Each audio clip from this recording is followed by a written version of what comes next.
bring our volume down here and get ready to do some game design today. Hey, what's going on, guys? My name's Phil. I create role-playing games. I illustrate them and I publish them online. And I want to run a Eberron Spelljammer campaign using mecha and kaiju in orbit around the planet among the asteroids and the moons. And I've been building a Bastion supplement for Dungeons & Dragons 5th edition 2024, and I want to use these Bastion style of campaign where each week is a Bastion turn and there's one adventure that takes place per week. There is one long rest per Bastion turn, and then you can have as many short rests as you want. We're going to have all 14 characters calibrated, 14 types of characters calibrated to short rest mana and resources, so that the wizard and the cleric and the sorcerer and the bard, they can all regain an amount of mana and spells per short rest, along with all the martial stuff and the half-casters get. And then we're going to build it into a mecha campaign where we're piloting mecha, fighting kaiju, and the Bastion turns will be a 4X civilization style of overseeing the management of the different settlements that the team has control over, and the Dwarven Citadel that they use as their floating fortress is a massive scale ship that acts as a carrier for their mecha to take them from location to location. So, let's see. What I want to do now is let's rearrange. Well, first off, let's rearrange my windows. But we're gonna look at the different documents that we're gonna use today. So first off, if you find today entertaining and I earn your interest, please like, subscribe, and hit the bell icon for notifications when we're live in the future. All the stuff that we're going to be using is listed down here in the notes. The actual campaign that we're building right now, the Mecha Kaiju Eberron Spelljammer Bastion campaign, this is a read-only document, but you can read along with how the different communities are developing and some of the plot hooks that are developing. Thank you. Are developing down here with recent events that we're continuing to add to. We've created a random combat threat for our mecha to engage with. We're going to build out some of these as mecha.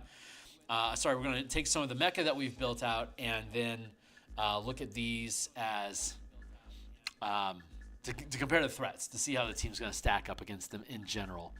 Let's see. We have over here, we also have the actual Spelljammer Combat and Exploration document that we're building these rules off of that are on the DMsGuild. We may need to reference that at some point. Let's see. There we go. And then down here at the bottom, the Warforged Machines. That's what we're currently calling the Spelljammer Kaiju and Constructs book. So this has all the rules for building mecha using the Spelljammer rules that we published last year. And let's scroll down to where we had blocked these in. Scrolling down through all the mechanics, and here we go. Mecha work in progress. So we've figured out our power supply. Our team is 5th level, so they're 2nd rank. Hold on, let me. Bastion Campaign work in progress is here. We'll need this for building communities later on. And I'll peel open the Spelljammer Combat and Exploration document here, just for reference sake. Otherwise, I'm going to take this window and I'm going to drop it down here, out of the way.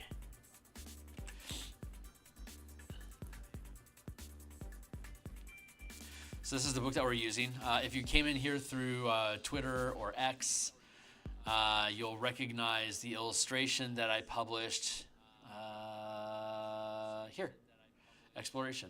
Massive construct worm thing trying to eat a 100-foot damselfly. It's the beginning of the exploration chapter for the Spelljammer book that I published. So here it is. You can find the links to that here online. Spelljammer Combat and Exploration on DMsGuild. It's got everything you need to be able to run 5e style combat at the 50 and 500 foot scale in giant vehicles and machines. So we're taking those rules and we're extracting them to be the kaiju stuff that we're building here. So giant sized creatures, giant sized robots. Let's fight. So 5 ranks, 1 through 5, level 1, 5, 9, 13, 17. There's also 5 ranks of bastions, different ranks of bastions. I'm going to peel out this document separately. Mecha. Our team is starting at 5th level, so we have 2nd rank Bastion and 2nd rank Mecha. It means we're 20 feet in size. There's 3 mods, and let's see. We had it as a mana supply of 2, up to 2, but I'm thinking like of a... I'm not sure what to do with all that mana. It's more mana than I think our team would necessarily need. So I'm gonna drop mana from the list.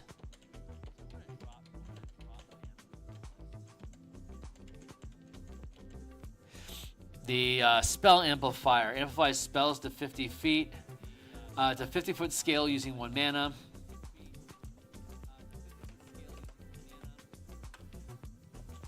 No added costs. There, that keeps it simple. So durable spell amplifier, the list of powers that we have down here that you can gear your machine to be able to utilize. Blaster allows us basically to have a 2d6 damage cantrip.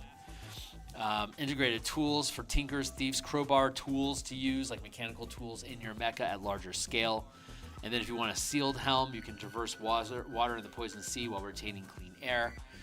So we have a total of, at 2nd rank, we have a total of 3 mods that we can make, which means like we could gain like if we're a spellcaster, we could gain a spell amplifier. So when we cast spells at the 50-foot scale, instead of being limited at the 5-foot scale for our pilot inside the mecha, these operate at the 50-foot scale.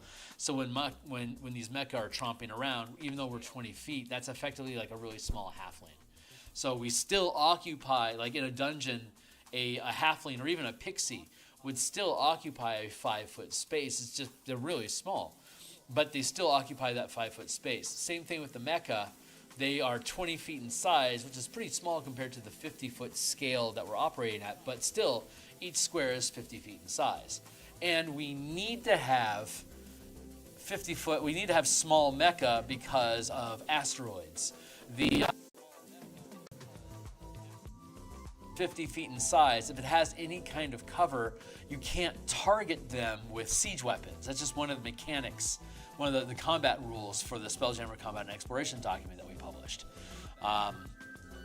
If you want to hit things with siege weapons, they either can't have any cover or they have to be over 50 feet in size. So like vessels or massive kaiju. So if we have, the system that we're in is, let me get this guy out of the way. Let's click to our system map. So this is the 10,000 mile, these are 500 mile squares. It takes 12 hours for a mecha to travel 10,500 miles. Sorry, hold on. Yeah, it can do two squares a day, and the carrier ship, the Dwarven Citadel, can do 1 square per hour. So the carrier ship that we built in the previous episodes, it's the hangar that the carrier ship that delivers the mecha to the locations that we're going to be defending. But all of these communities, we're only showing the more significant rocks, like these black spots where the communities are actually at. They're planetoids anywhere from anything that's larger than 10 miles basically has spherical gravity. So anything up to 10 miles inside has planar gravity. And in rare occasions maybe smaller, but generally if it's smaller than 10 miles in size, it has linear gravity where there's a top and a bottom that face each other. Anything that's larger than 10 miles in size has spherical gravity. So all these black spots here on the screen, these are large enough to be planetoids, so you can like walk around their circumference. They have their own gravity that pulls you to them, while the planar gravity pushes you eventually like outward towards the edge of the gravity field out into the void. There's enough air, there's enough vegetation in this cluster here, and among these small little asteroid bits that are like archipelago islands. They're these large enough asteroids to be able to have vegetation on them. So this clear space that we have here is oxygenated atmosphere that's generally clinging to the gravity of these asteroids and these planetoids.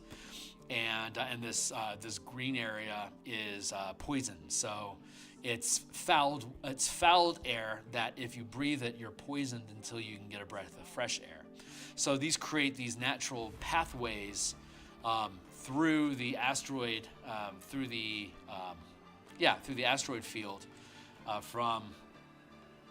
If we are here, these are 10,000 mile squares. So the carrier ship can move 1 square per day here. Like we have like a neighboring community up here, and there's pirates that we know about here. So if we want to go here, we could avoid the pirates and go out into the poison sea. But there's monsters in the poison sea that are dangerous.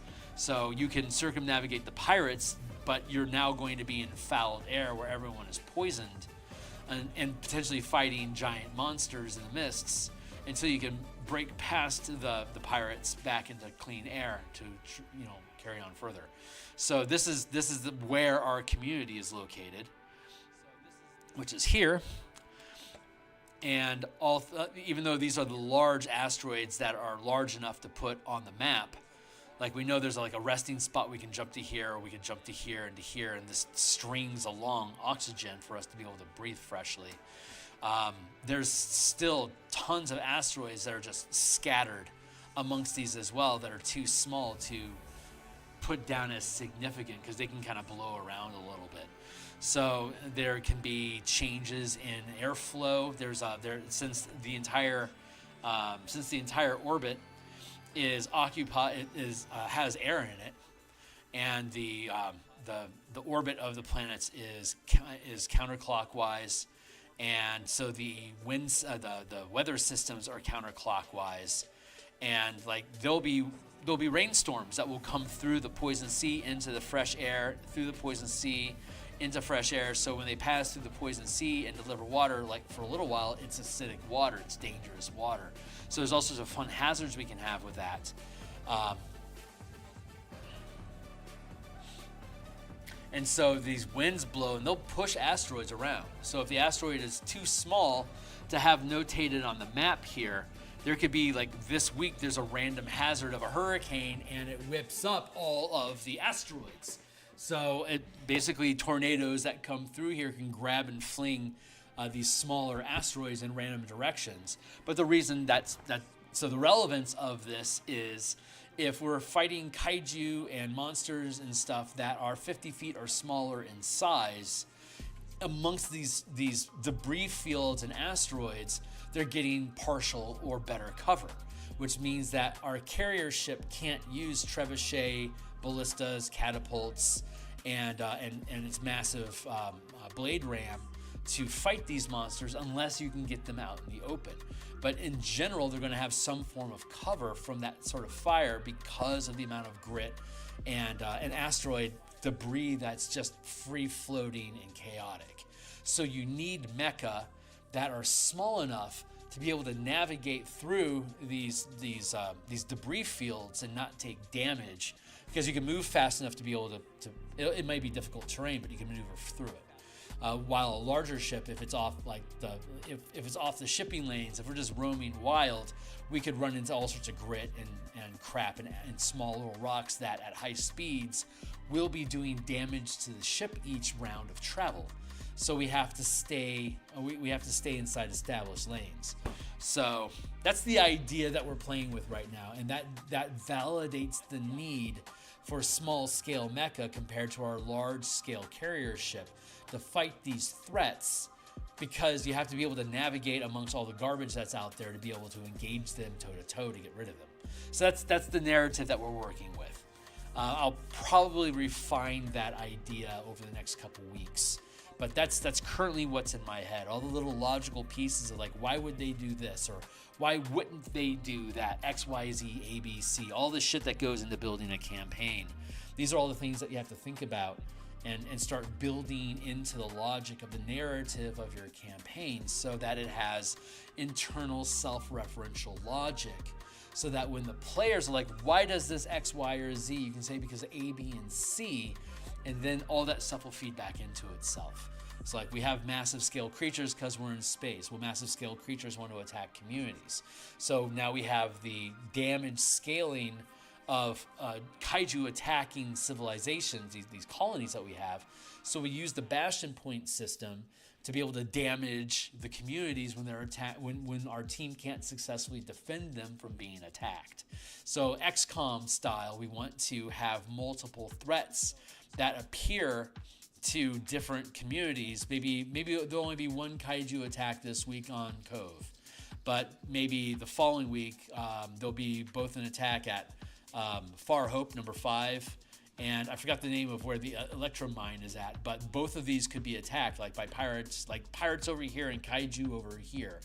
And you can't get to both of them, so which one do you want to do? And then that means that, well, let's go fight the pirates attacking our Electromine. That sounds pretty important.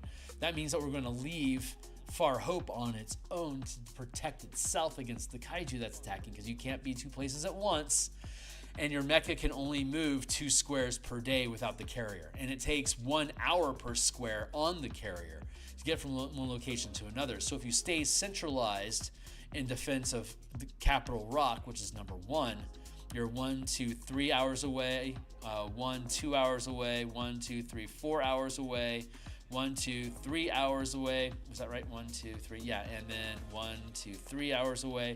So everything's within 4 hours or less. So when we when we do a Bastion turn, or when we have something that's attacking a community, we roll, I believe it's a D6 plus 2.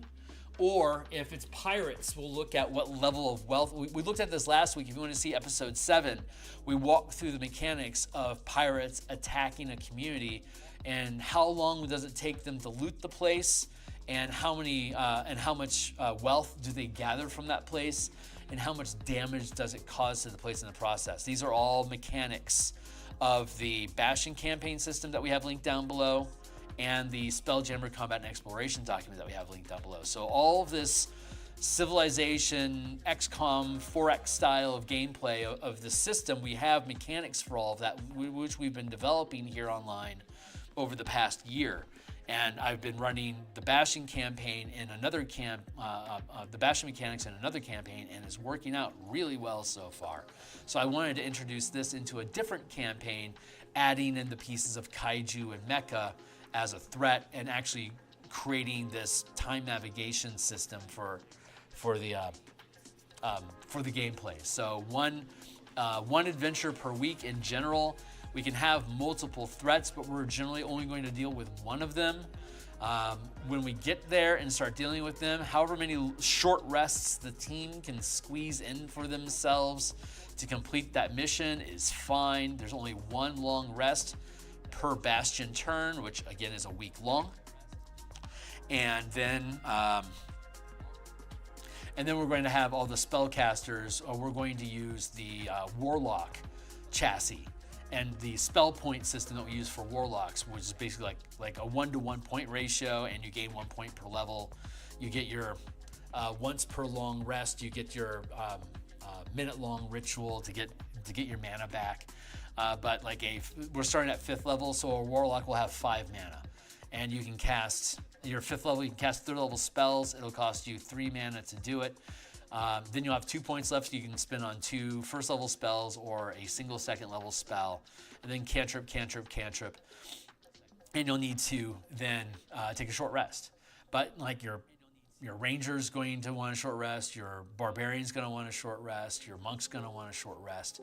So if everybody's operating on a short rest, it doesn't matter when you have your short rest. Have them as often as you want. They're going to give you back that limited set of resources that becomes reliable. And then when you get your long rest at the end of your adventure, the Bastion turn rolls over. We do all the Civilization 4X style resource gathering, checking to see what the new encounter is going to be, what's the theme of those encounters this week, what orders do we want to issue to our Bastion, which is the carrier ship, how do we want to improve its defenses or upgrade its resources. And when we do that, we're naturally going back to Capital Rock. This is basically where you are the sheriff for this cluster, and Capital Rock is the capital of the cluster. So your default is to go back to Capital Rock. And if you get alert of multiple threats, 1 through 6, including the capital itself, you will then choose which one you want to go and defend. And there might not be more than one threat, but there could be, depending on what orders you're issuing and how you're utilizing your resources in your Bastion can generate complications. And those complications are basically projected. It's not that you have, it's often that you don't have a problem. It's the resources or the places where you're getting experts and stuff like that around you has the complication. Like Gizmo Dan can't help you build new mecha because he's helping his people defend against squid attacks. If you want to come and help clear the squid out, he'll be right there. He can just jump on board your ship. How convenient. Stuff like that. And we're working through the logistics of that and building out the random tables here on stream with you guys. But right now, I think what I want to do is let's go back to our mecha. So at second rank, size of 20 feet, the mecha has an additional 20 hit points. So I think what I want to do, here's the size of our mecha and a very generic looking little beefy boy. But I think what I want to do is just do some theory crafting. So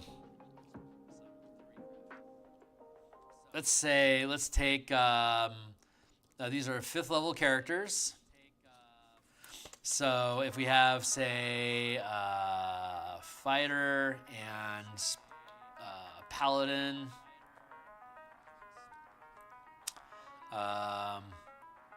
rogue, and sorcerer,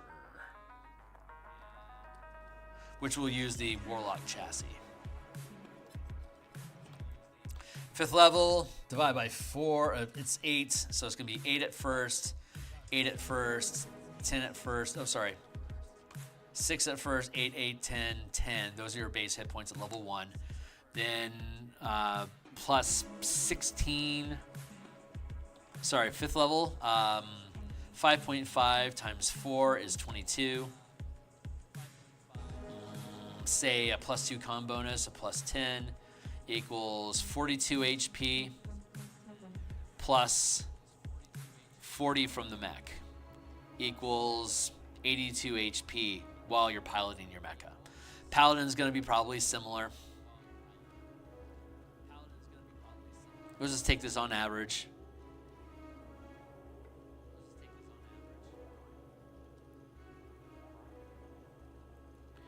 And rogue starts with 8 and then 5.5 times 4. Yeah, 4.5 times 4 is 18. And probably a plus 1 bonus in Constitution, I'd reckon. So what is that?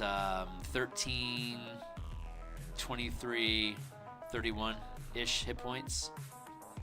Plus 40 from the mech. Equals 71 HP.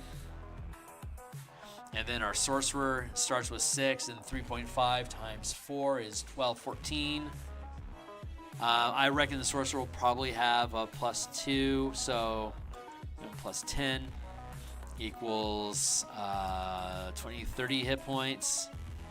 Plus 40 mech equals 70 HP. So the team at 5th level is probably going to be somewhere between 70 and 90 hit points on average per character.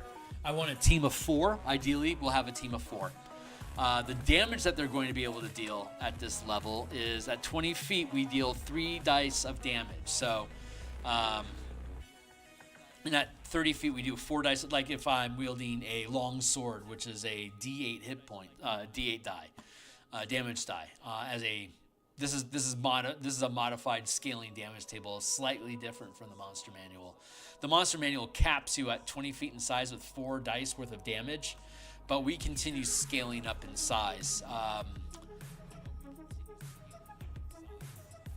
Yeah, so at 10 feet it's 2 dice, 20 feet it's 3 dice, which is where we're at right now. 30 feet it'll be 4 dice, and it'll still be 4 dice at 40, and then it'll become 5 dice at 50, and then we'll have 60, 70, 80, 90, and 100, and by the time we get to 100 feet in size, we'll be dealing 10 dice of damage. Cheers. Actually, let me take a second to look at that. Something feels off-ish.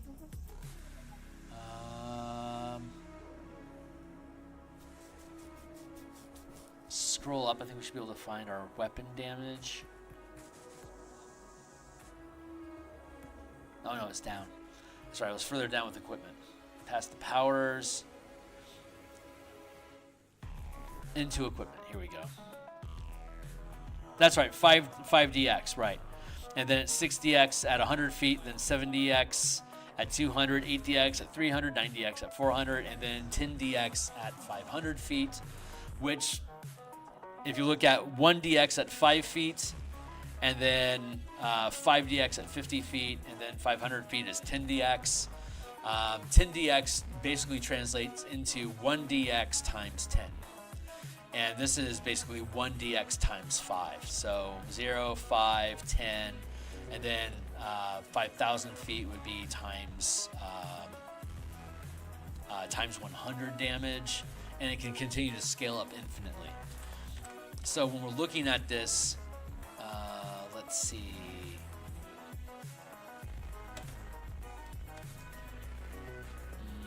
HP would be, at this scale, it's 1,000 hit points. Here it's 800 hit points at 400 feet. 300 feet is 600 hit points. 400, 200 hit points. 100 hit points. 80 hit points. 60 hit points.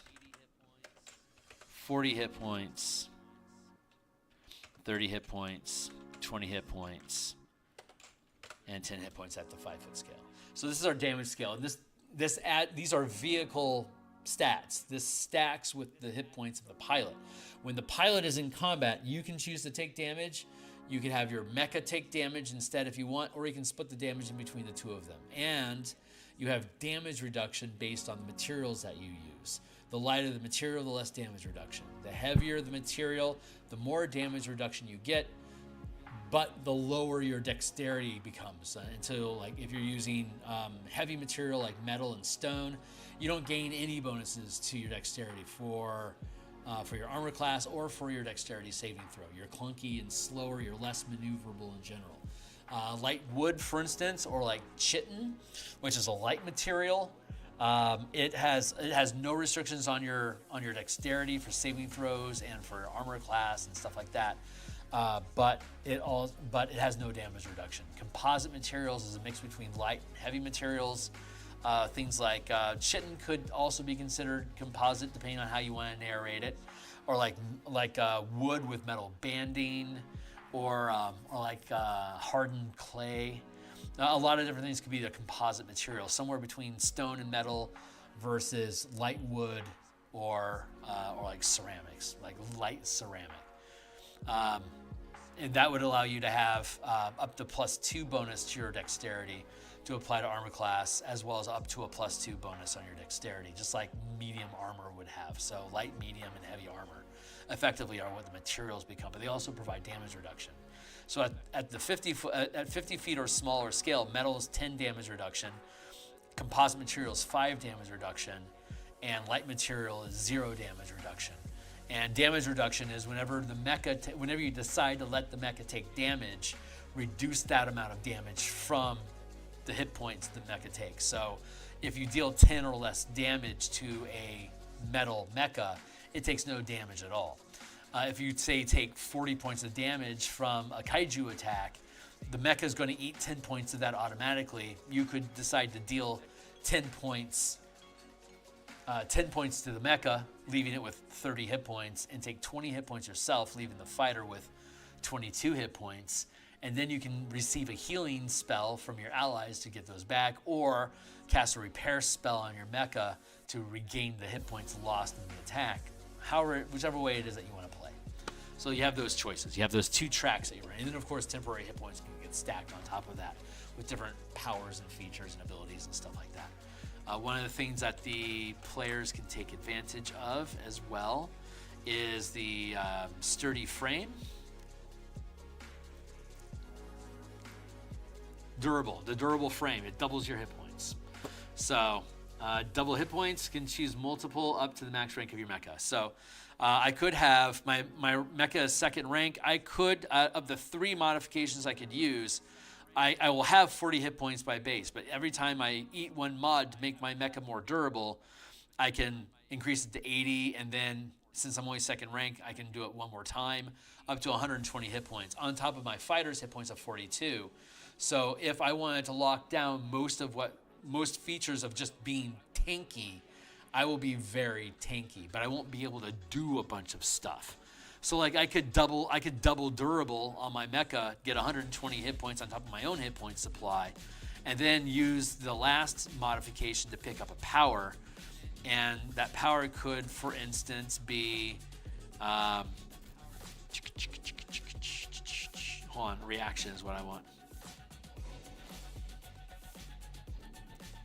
Interpose as a reaction to when an ally within reach of your melee attacks takes damage from a source you can see, you can take any portion of that damage and gain resistance to it. So I could spec my mech to be double durable, heavy hit points, and then pick up this interpose power so that I can take damage and then gain resistance to that damage, then reduce it with damage reduction, and then chew up some of my mecha's some of my mecha's hit points, leave my hit points untouched, and then say this is how the sorcerers say the sorcerer is playing this way, and then so my mecha just say took 15 points of damage. I could then spend one of my spell points to cast repair using the mending cantrip with mana to repair 2d8 hit points. So all I need to do is defend whoever it is that needs defending, and I can use my actions to recover my hit points by, casting spells. Or if there's a cleric who has healing spells, the pilot could, the cleric pilot could be casting cure wound spells and then transmitting it through the mecha to heal the pilot that's piloting that mecha. So you can either, through arcane mending magic, you can repair mecha, and through normal divine healing magic, you can heal the pilots. So you have, again, those 2 tracks of hit points. So we're looking at the hit point, the base hit point supply, which could ramp up to 162. Range of HP, and I don't need to do this. Let's go down here. HP average equals 70 to 162, 170-ish. 70 to 170-ish is probably a realistic range. If we had a barbarian, if we have a barbarian in the mix, it'll probably be around 170. If you double tank. So here's our HP. I can get rid of this clumsy text here. And then attacks equals 2 times, 2 times, 1 time, 1 time equals 2d6, probably plus 4.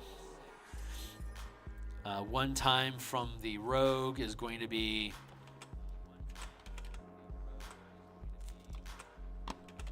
see from our gear, the rogue using, say, a short sword will deal 3d6 damage, probably plus 4, and then sneak attack is going to be at 5th level is what, plus another plus 3d6.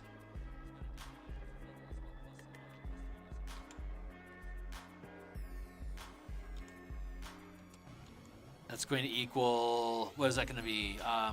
18 max, 9. It's going to be 10, 14, 24 damage. Ish, on average. Let's see. The sorcerer is going to do around 10 damage.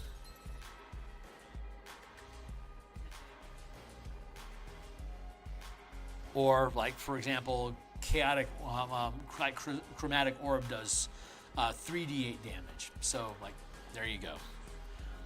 That would be 24, 12, 13. It's interesting. The sorcerer could decide to wield a weapon if they wanted to. Oh, and wait a second.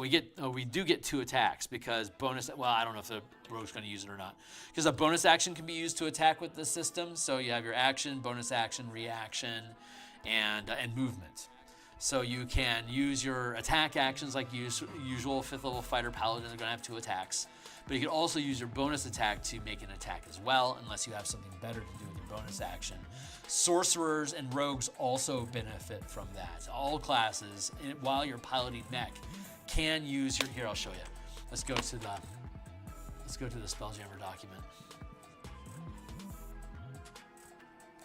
Combat. Let's look at ship rolls. Here we go. Again, that's here, Spelljammer, Combat, and Exploration. And as you can see, the free preview is extensive, but you get over 120 different map assets, figurines, tokens, all the stuff related to Zaraxis that you need. A bunch of unique maps and encounters. Yeah, a lot of stuff. If you decide to purchase it, you'd be supporting me, and I appreciate you if you did. So thank you for anyone that would want to. But so we use, here's our action economy, and we're playing the role of pilot while we're on mecha. So the action is, we can use our actions to attack, defend, disengage, hide, move the ship like as a dash action, and ready actions. While we're piloting a mecha, we aren't moving, we're sitting in a chair. So the object interaction becomes your movement, you know, like operating your mecha. You're not going anywhere, but you're using interaction with the mecha while you're performing other actions to make the thing go and do. So object interaction is a default for you moving your vehicle, and then you could use your standard action to take the basically dash or move the ship again if you wanted to, but you can also attack with it. So if you have multiple attacks, you can make multiple ship melee attacks.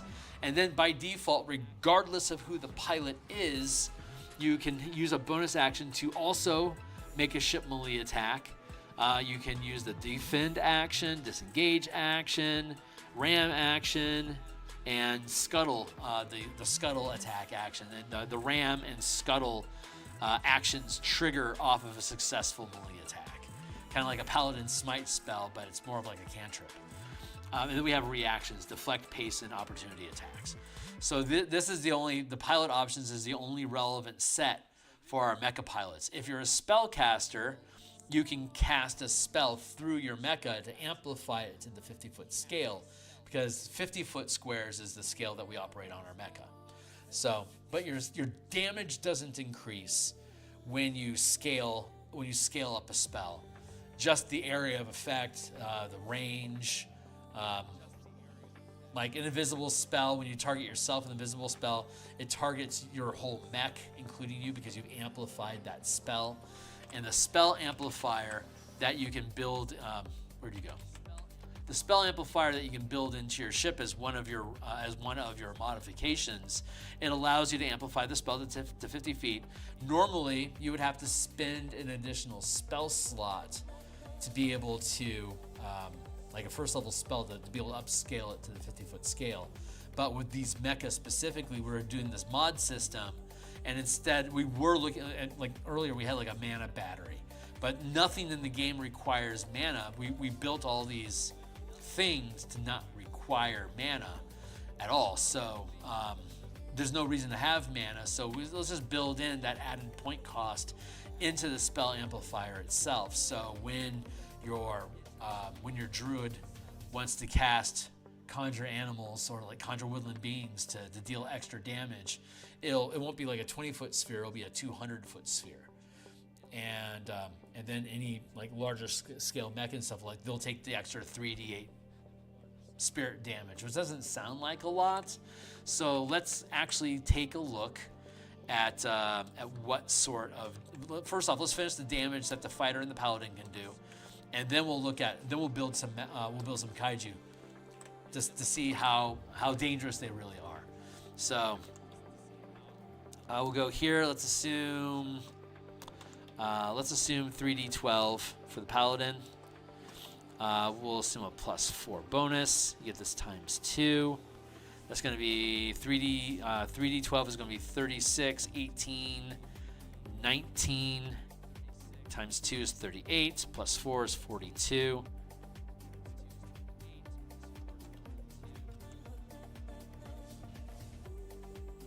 Plus smite. Probably going to be a 2d8, which is 8 hit points. So 42 to 50 damage on average. And then the fighter equals, let's say, 3d8 +4. It doesn't have any bonus goodies here, so that would be on average 24, yeah.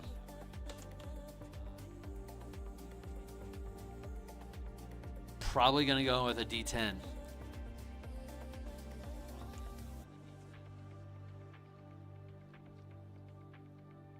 That's going to equal 34 hit points, usually. A little bit less than what we're going to assume the paladin is going to be able to pull off. But that's okay. Let's see.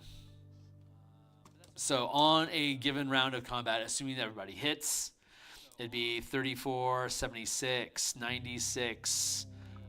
That's 100, 110. Around 110 to 131 is going to be our damage when everyone's banging like they're supposed to. First off, you can see that the damage that the sorcerer is trailing hard.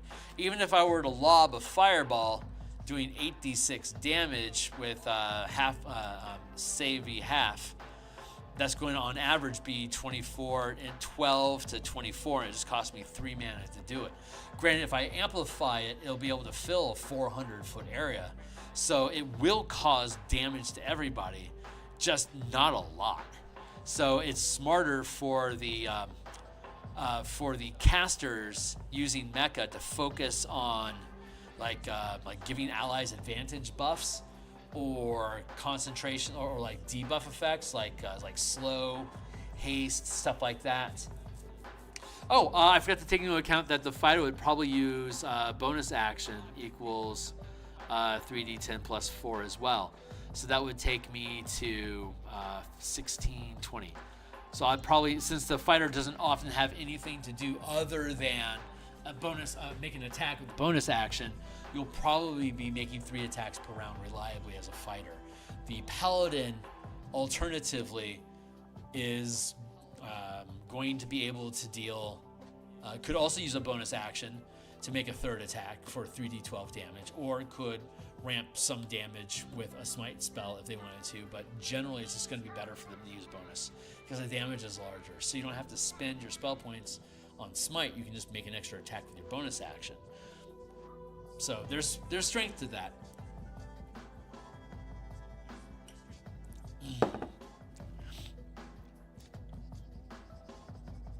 So it'd probably just be bonus action equals 3d12 +4 again.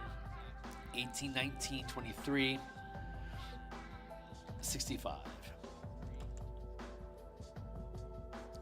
110, 119, 139, 143, 156. There we go. So the team on average should be able to crack out 156 damage if everybody's hitting. Obviously less if not. Let's look at the Kaiju.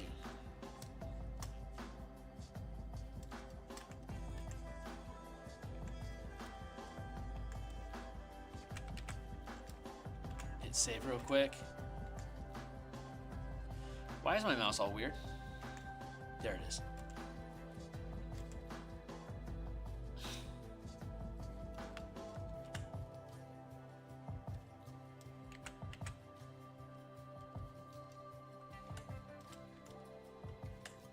Weird. Oh, okay, I see what's going on.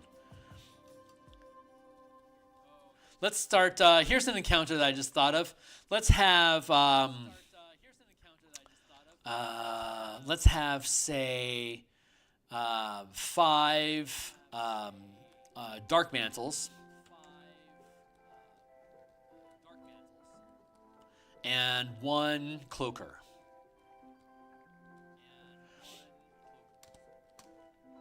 Let's go look up Cloakers and Dark Mantles.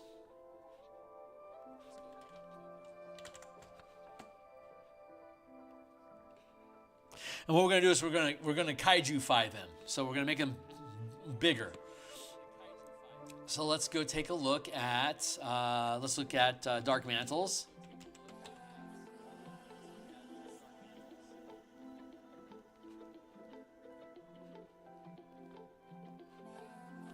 And Cloaker.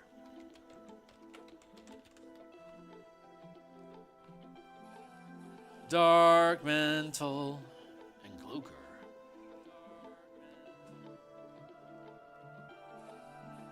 Small aberration. Large aberration. Oh no. Okay, so if we're going large, let's at the 50-foot scale, we can have them any size that we want, but if a Dark Mantle is small at the 50-foot scale, that's going to put like around 25, anywhere from 20 to 30 feet. And at a quote-unquote large Cloaker at the 50-foot scale would be 100 feet in size. So effectively what we do is when we increase the size of creatures, the only 3 things we have to do is change the area that they occupy, the scale of their shit. So like if they have a 15-foot reach with a tentacle, it's now a 150-foot reach with a tentacle. If they have a sonic scream attack, I think like for instance the moan, it affects creatures within a 600-foot emanation, not a 60-foot emanation. And then the weapon attacks, it does D10 slashing damage at the large size scale. So we're going to instead look at our table and see what is a 100-foot scale creature. How many dice of damage does that deal? And I believe the answer is 6. A 100-foot creature deals 6 dice of damage. So the Cloaker then would do 6d10 plus 3 slashing damage. So it's very simple, and the amount of hit points that it's going to have is going to increase based on its size of 100 feet. It's going to have an extra 200 hit points. So the Cloaker is going to have 293 hit points.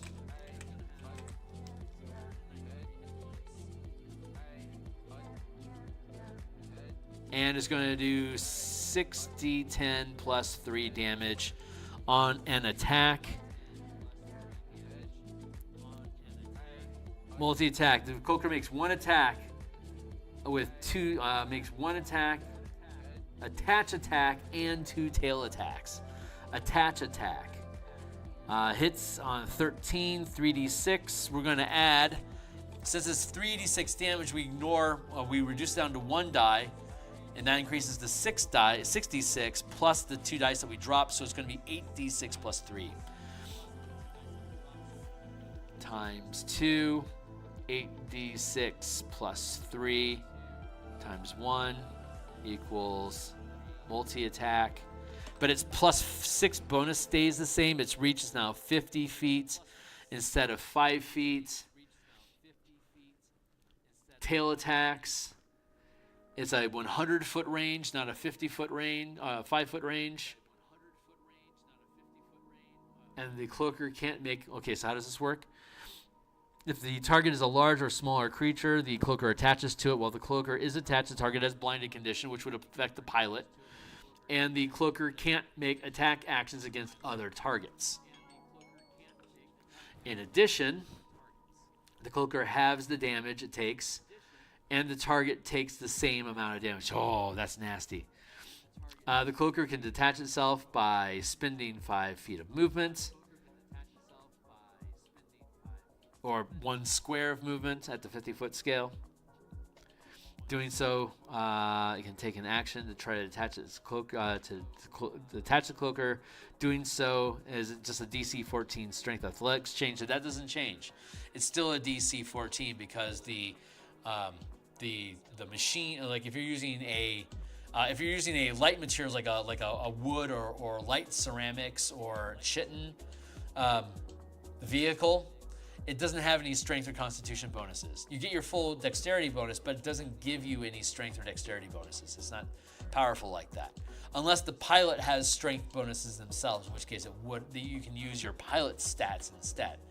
The heavy materials, you don't gain any bonuses to dexterity at all while you're piloting them, but it has a +5 bonus to strength and constitution checks automatically. So depending on what your character's stats are, is going to determine what's the best mech for you to use with the materials that you want and the kind of role that you want to play to be able to build your mech, build your mods to back up that mech. There you go. You can pick up a shield as a mech and get your +2 bonus like you're used to. That hasn't changed. It's just the size of the creatures, the hit points, and the damage that they deal. So let's fix this. This is going to equal 36 times 2 is 72 plus, let's see,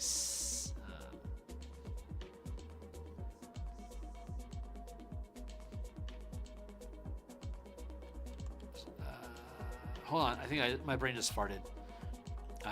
6010, that's going to be 6 times 5.5, that's 3672. Thank you. Plus 4 times 6 is 2427. 31 equals 103, on average 103 damage that it can deal per round. Boy, that is really gonna hurt. So I will probably not go all in, unless they bring the carrier ship around. The carrier has 1,000 hit points. It deals a lot of damage. It would make quick work of this cloaker if it caught people out in the open. But it only has 293 hit points. These guys, your team could kill your guys could kill the cloaker in 3 rounds. So if it latches onto somebody, it's going. Well, if it latches onto somebody, they're going to take damage with it. So I think 103 hit points per hit is going to be too much damage, and it's going to it'll tear the team apart. So instead, I'm going to drop it down to 50 feet, which is going to be 5d10 and 7d10. It's going to take his hit points down to 193 instead of 293. And let's recalibrate our damage here real quick. 5 times 5.5 is going to be 27, 30. 30 times 2 is 60 plus 7 times 3 equals 24 plus 27 equals 87. Whew. Okay, so the team can survive a round of that if you have any kind of damage reduction at all, but that is nasty. But it's survivable. It's going to hit like a fucking truck. But I don't think I can realistically. I don't think it'd be. I think it's too smart. I don't think you would do a cloak and. I think you would focus on the frightened condition moan, and go just with tail attacks. I don't think it would wrap itself around a mecha. I think that would be too dangerous for it. I think it would save that for Kendori and other living things. I just don't think it'd be interested. Maybe it would wrap around your character once, but it can't really feed on you in any way because you're made of metal or whatever. So I don't think it would go to that tactic. It would probably just go to slashing with its tail. So it would probably attach once and deal damage from attaching, deal the tail damage, and then detach and disengage because it's not going to want to eat your mecha.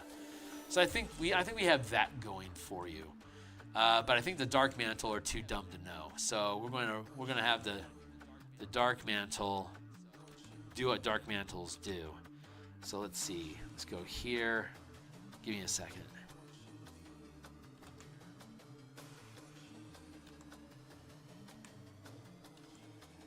So we're gonna leave the Cloaker 50 feet. We're gonna make the Dark Mantles 25 feet. Let's round them up to. Let's drop it down to 20 feet in size. That way they can match the characters. So whatever a Dark Mantle normally has 22 hit points, but it's going to get a bonus 40 hit points because it's 20 feet in size like our characters. So it's going to be 62 hit points. So our team will be able to kill these things pretty quickly. Probably 2. If everyone is hitting, we could probably kill 2 around. So 5 of them doesn't take out. The Cloaker is going to be the real threat. The Dark Mantles are going to be annoying mobs. I think Dark Mantle has what, 1 attack? And it's going to be 3. Yeah, it's 3d6 plus 3 instead of 1d6 plus 3 because of the size increase to 20 feet. And it attaches itself.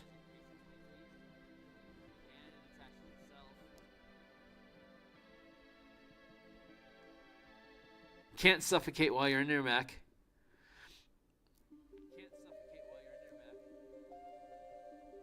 I think the Dark Mantles would initially latch on, but they too wouldn't be gaining any value from it. So I think they would stop doing that and just go with. And the Dark Mantle attaches to. Oh, they don't have any choice, huh? Interesting. They just might do like off attacks. 3d6 plus 3. That's going to equal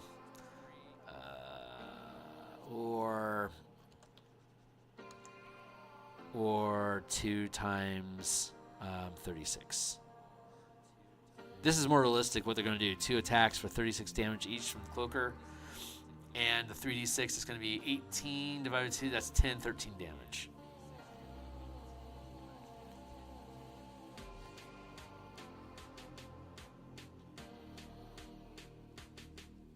There. Okay, so I think that's going to be a little bit more realistic. Yeah, the Cloaker making just tail attacks. It normally only has 1 tail attack. I'm going to give them a second one. And then they have the screen to make you afraid so you won't approach it. Yeah, there you go. Pretty straightforward. I think this will be a decent fight. So one of the purposes of this playtest campaign is to playtest the Kaiju and to make sure that the mechanics work as intended.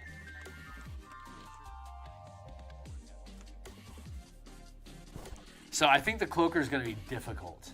What CR is that Cloaker, by the way? CR8. That's really fucking difficult fight. That's a really, really difficult fight for 5th level characters. So yeah, it'll be a deadly encounter, and the damage matches that as deadly to their mech. I think that's going to work. I'm kind of excited about that. No. Looks like I actually tried to kill my channel. Okay, cool. So a preliminary look at Kaiju. That's one battle we can do with a Cloaker and Dark Mantle. A 50-foot Cloaker, 20-foot 20-foot Dark Mantles. We're going to use the 50-foot scale. I could theoretically use 20-foot scale and have the Cloaker occupy a 3x3 space at the 20-foot scale. That would work. But I don't want to operate that way. I'm going to operate at the 50-foot scale because it's a real good universal size. But if we wanted to, we could have 20-foot squares in this particular combat. But I'd like to stay at 50-foot scale so everything remains consistent in the game. I'm pretty happy with that. Yeah, I like that. I like that a lot. What community am I going to have these kaiju attack? I'm just going to go ahead and lock this in as one of the as their first encounter. I rolled a 5. That's fantastic news. Number 5.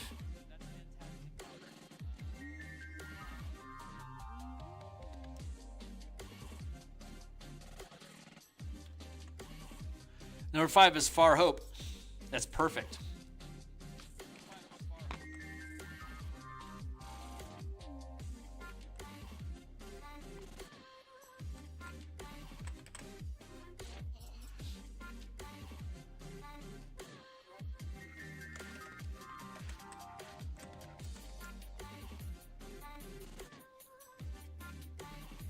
Oh my God, it's a transparency? Go D&D Beyond. I did not expect that. I did not think that this would be a transparency. That's crazy. Color me impressed, Wizards. Did not expect that.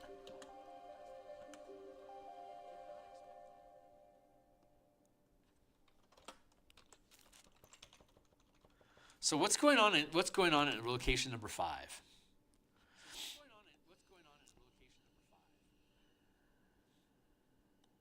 Scabbard Cove is number 6. Far Hope. Did my music stop again? It sure did.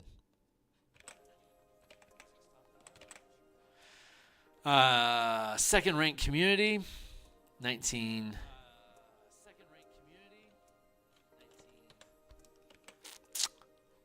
Population of 914, almost third rank.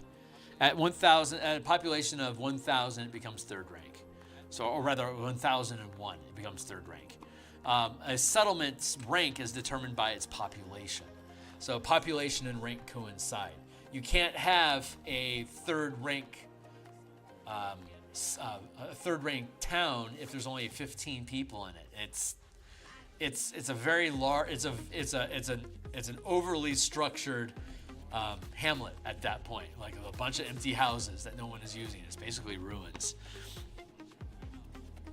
But to have a third-rank community that would be a town, you have to have enough people in it. So you have a hamlet up to 100 people, a town a village is up to 1,000 people, a town is up to 10,000 people.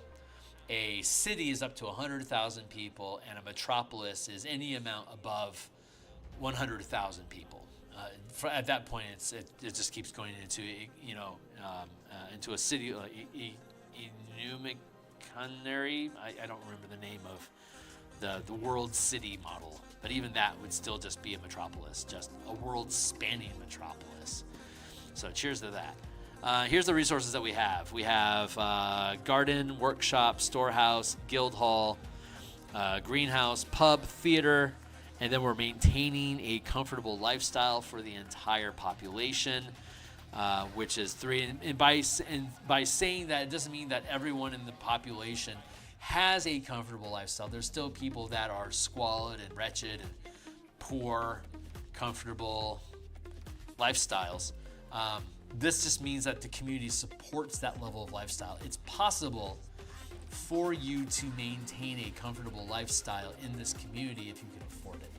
But if you came in with enough cash to live an aristocratic lifestyle, there's just not enough infrastructure in this town to be able to maintain your lavish lifestyle. You need a larger community that has better amenities that can support that level of lifestyle. Currently, this only can at best have a comfortable middle class sort of creature comfort lifestyle. It's very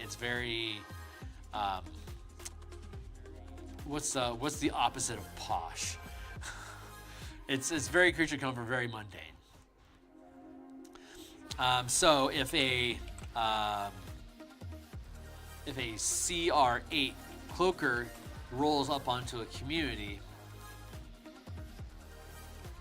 let's go down and find. I need to let's kick down through the Bastion community until we get to the recruiting the recruit order, because that will explain to us the CR of different creatures. This is linked down below if you want to look at it, and you're most welcome to do so.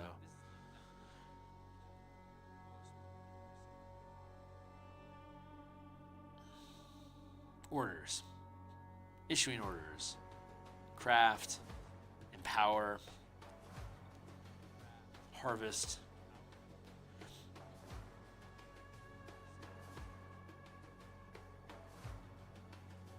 Recruit. Here we go. Okay, up to, so CR8, our Dark Mantle is CR8. So we're going to leave it at that scale, and that means that it is a second rank creature. So when it attacks a community, it will deal D6 plus 2. It's 5 ranks, 1, 2, 3, 4, 5, so plus 1 through 5. And then the damage die that it deals is D4, D6, D8, D10, D12, 1 to 5. So a cloaker Kaiju can deal D6 plus 2 points of damage to the Bastion each visit. And the time, the duration of the visit is going to also be D6 plus 2 hours that it's going to spend feeding on the community to sate its hunger and move along.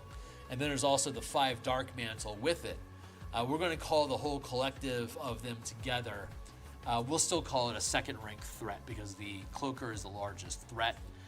CR8, there you go. So between the 5 Dark Mantle and the Cloaker, it's going to destroy from Far Hope community. It will destroy D6 plus 2 points, Bastion points worth of resources, like the garden. I would say it would probably target the garden first and the storehouse, the greenhouse, and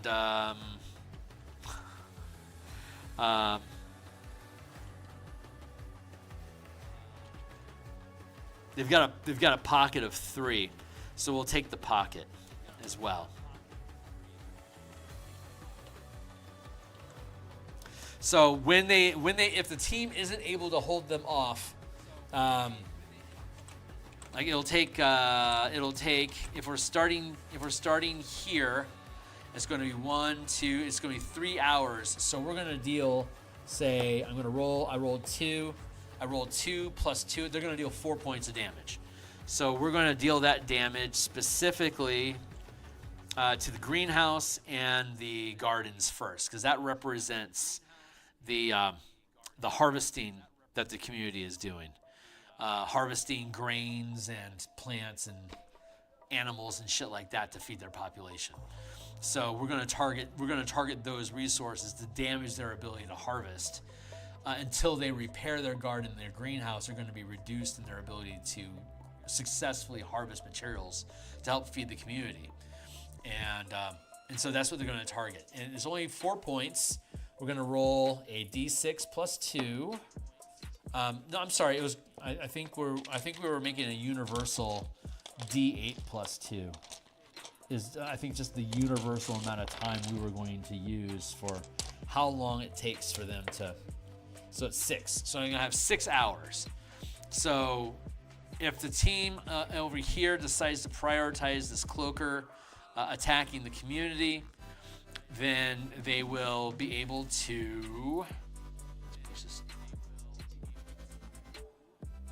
Let's push this up to the right layer. Hold on. I'm being nitpicky. There.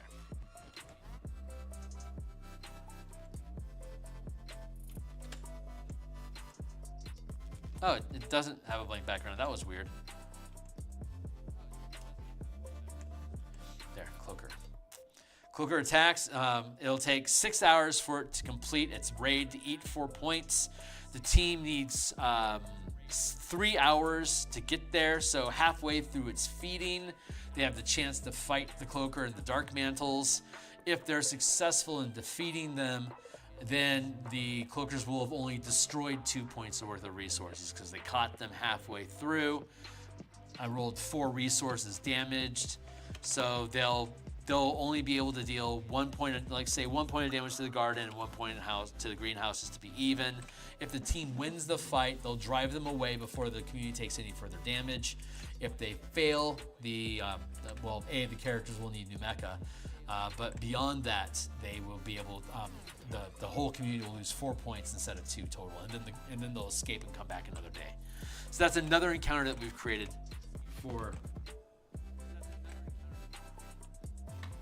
for us to rack up. So we'll eventually stock up all the different possibilities. Let's build out another community, and then we'll call it a day. I'm liking where this is going. I'm thinking the rules that we're building are working. I'm liking the scale, the Kaiju scale. I think the 25. I think once they get to like around level 8 or 9, like the gainer rank, I think they'll be able to handle 100-foot sized monsters. But right now, keeping them 50 feet and smaller in size is actually probably a pretty good idea to force engagement with mecha without having the carrier ship getting too involved until they can drive them out into the open, which is a viable strategy.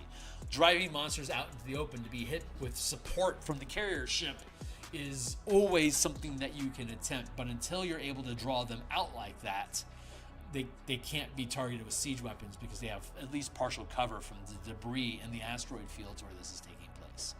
So that's the idea. So let's build out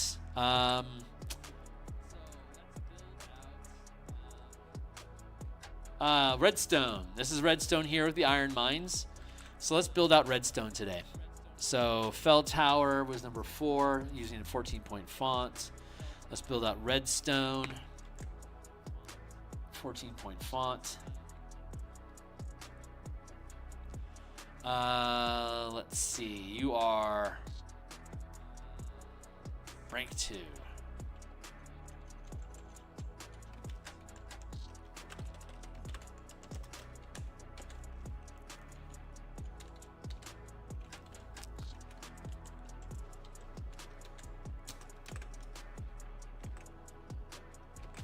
Oh wow, that's a good sized fucking population. I didn't realize you had so much going on. Let's see, 33 Mile Rock, size, pop.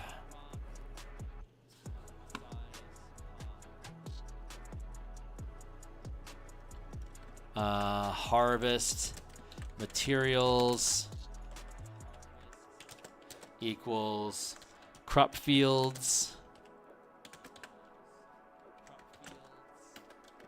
Iron mine 2.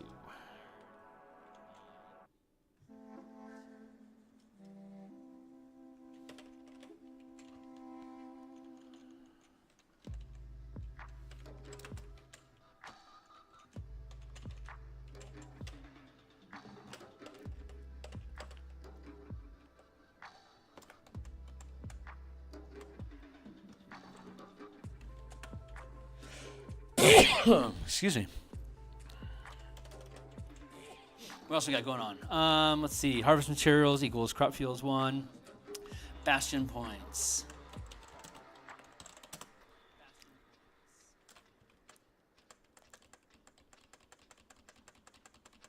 I'm sorry, I had it dumb. 17, thank you.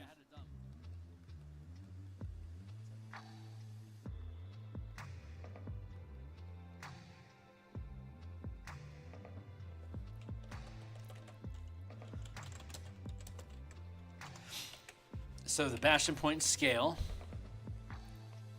As soon as you have 1 Bastion point, you have a Bastion. And a first rank Bastion has 1 to 10 points. And then once you acquire 11 or more Bastion points, you gain rank. So from 11 to 20 points, your second rank. And then once you accumulate up to 21 Bastion points, you're now third rank. 21 to 30, 31 to 40, and then at 41 and above, you're at 5th rank. The ability checks that you make when you issue an order, there's a chance of failure. If you fail the check, you create a complication. So like if I want my if I want to use my smithy or my armory to issue the craft check to make more swords. A sword is 8 gold pieces. It's a common tier magic item. It only takes a result. It's only a DC 10 to make a long sword. It's pretty easy to do. I can make large amounts of them. Whatever. It's only a DC 10 to create a long sword. I would then roll a 20-sided die plus my rank. At first rank, it'd be a +1. And then, depending on what my rank is, determines the Bastion die that I use. So, and it's not the rank of the Bastion that I roll, it's the rank of the facility. So, if I have a second rank, if I have a first rank armory, anything I do in the armory, it would be a D20 +1 plus D4. If I have if I had a second rank, smithy, it'd be a D6 that I roll, not a D4. The maximum rank of a facility is limited by the rank of the Bastion. So a first rank Bastion can only have first rank facilities. When I get the second rank as a Bastion, I can now have second rank facilities. Each facility requires 1 Bastion point per rank of facility. So if I have 17, this community built as a Bastion is second rank with 17 Bastion points. So I can spend up to 2 points on any particular facility. And there's over 30 different facilities that can be built to represent town activity, like a storehouse, for instance. Allows me to collect materials that are harvested to gain bonuses on my ability to craft things with those materials. Like if I wanted to convert grain into food, I could do that, and to do that I would gain a bonus because of my storehouse having so many additional materials that it grants a bonus. And when I get a bonus, like if I am using the pub facilities to make food from the grain and animal materials that we've gathered from harvesting our goat fields and our wheat fields, our crops, and our goat herds. Those are our 2 animal resources that we have, for instance. We can then make mutton pies, for example, as our food that we're making. And this food could then feed anyone that comes to the pub, or if we're looking at a larger scale as a community, all these pubs or bakeries or basically kitchens are creating this food for people to consume in the community. We might have maybe 1 or 2 notable pubs in the city of 700 some odd people, but there's going to be multiple pubs that basically provide the food needs for the people. Or there's going to be like butcher shops and stuff like that that kind of gets integrated into the fold of stuff in the city. And if you wanted to build a bakery specifically, or like a butcher shop as your characters and make that a Bastion, then great. We could build out a specific facility called butcher shop. But it's just mundane things like that, like candle makers and stuff like that. This is all just infrastructure that makes communities go. Like somebody knows how to make candles in that community. Whether they do it full time or not is another question. But it's a low enough cost item in a large enough community that, yeah, somebody knows how to make candles there, and they're available to you through just common shopping. And these are just low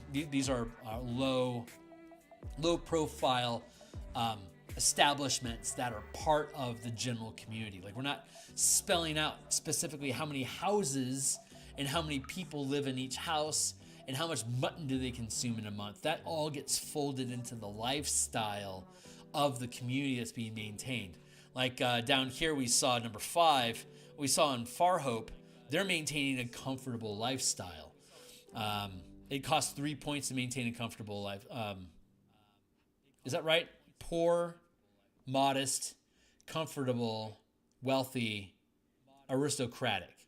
And then negative, we have squalid and wretched. So, but those are below poverty line. Like you have to maintain at least a poor lifestyle in your community. Otherwise, a squalid and wretched lifestyle basically means that there's roaming gangs in your community. Monsters can walk in through the doors. You can expect to get broken into. Maybe your home is going to get destroyed by carelessness or some sort of tragedy. But the community isn't stable if you have less than a poor lifestyle. The higher rank lifestyle that you're maintaining, the more resources and stuff are available for you to be able to acquire in that community and to be able to narrate and maintain that appearance of this is a really well-to-do community. They're maintaining a wealthy lifestyle, which means that some people in that community have a wealthy lifestyle. Not necessarily everyone, but anyone that can afford it can maintain that lifestyle. And you can maintain a lifestyle for your individual bastion. Like if you have like that butcher or that candle shop, through that candle shop, you could maintain a wealthy lifestyle for yourself. You are running a very well-to-do and needed shop in that community. It's affording you a wealthy lifestyle for you and everyone else that participates in your facilities. Working for you means that you're going to have a wealthy lifestyle, is basically what that translates into. For the community, the lifestyle is what can you potentially maintain for yourself. So that's the differentiation there. So we have to have So I need to build out the stuff that's going to be in the community.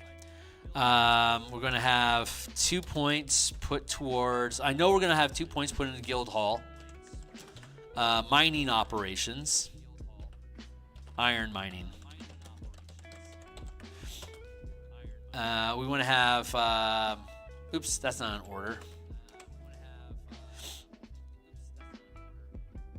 Right, back up here. So storehouse is second rank. A second rank storehouse. Let's go look at that real quick. A second rank storehouse, I believe, can maintain 2 different types of materials. There's only 3 types of materials: vegetation, animal, and mineral. So, and it doesn't matter like grain and apples and oranges and bamboo and hemp. These are all vegetable resources. But it's all considered just one type of material. It's just vegetable material, which means your storehouse is properly built to keep that material safe and fresh, like to make sure it doesn't spoil or rot or something like that unnecessarily. Mineral means that you have the ability to store ore or like gravel or whatever. Animal, you can store meat there and it's not immediately going to rot, like you can salt and shit like that. So those 3 types of material. And a storehouse.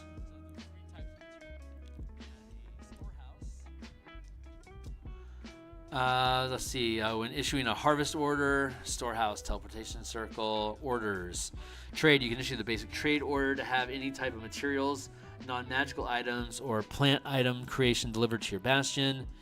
When issuing a craft order to create non-magical items, you can roll an additional bastion die equal to the rank of this facility. When you issuing a harvest order to acquire any type of materials, you can roll an additional bastion die equal to the rank of the facility. And then orders is trade, which is you can issue a basic trade order to have any type of materials, non-magical items, or plans for item creation be delivered to this bastion.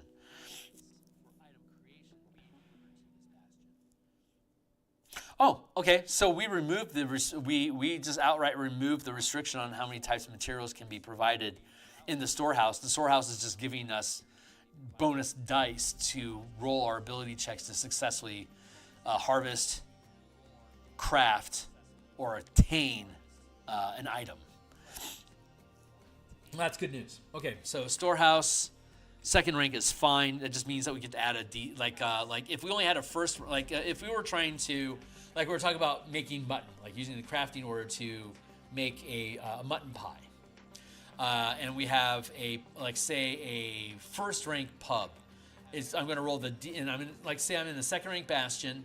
My bastion is second rank. My pub is only first rank, so I would roll D20 plus 2 for the bastion rank, plus D4 because I'm first rank as a pub. But I have a second rank storehouse, because I'm crafting, or you could say I'm making food, that's a harvest order. If you wanted to say that's fine. Either way, second rank storehouse means a D6.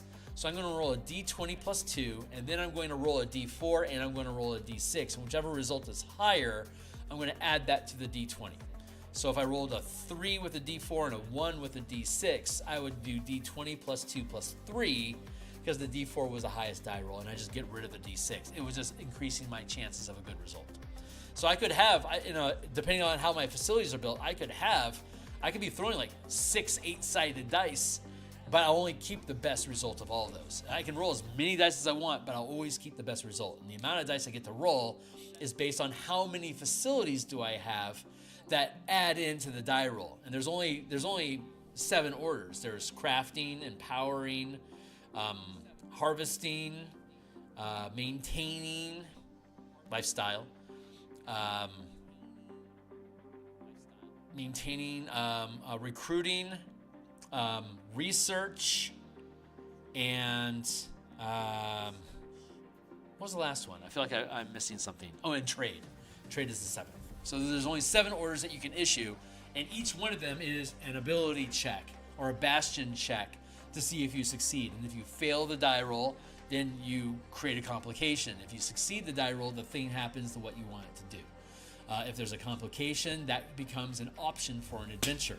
Hey, we couldn't make the mutton pies because every time we try to do that, they animate into undead food and they attack our bakers. Why is our mutton gaining life and attacking people? That becomes a weird adventure for you to participate in during this Bastion turn. And you can make your campaign as cozy as you want or as grimdark as you want, utilizing this mechanic. You just build the theme. You just make sure that the flavor of the adventure that gets created matches the flavor, tone, and theme of your campaign. So you could have a Care Bear, My Little Pony, Friendship is Magical, cozy campaign where you're never really dealing combat. You're just dealing with mysteries and complications and negotiations and talking to monsters and stuff like that. Or it could be, these are undead monsters. They're coalescing into the god of meat, and it like from John Dies at the end. The cold cut undead creature that attacks the heroes. That could be what's happening in your bakeries with the mutton. The mutton is evil, apparently. Something is happening that's causing the mutton to become undead. Maybe there's a curse in the storehouse where the mutton is being kept for use for pies. Let's go, oh shit, there's a night hag that's somehow holed up in our storehouse and is making our meat evil. And so when it gets cooked, it turns undead. So we got to get rid of the hag. So that becomes an encounter that you can have with this hag. You could either defeat her and drive her away, or you could befriend her and try to recruit her to use her crazy ass magic to help the community instead of harming it. Maybe she's just misunderstood. Maybe she's there because she's trying to hide out from somebody.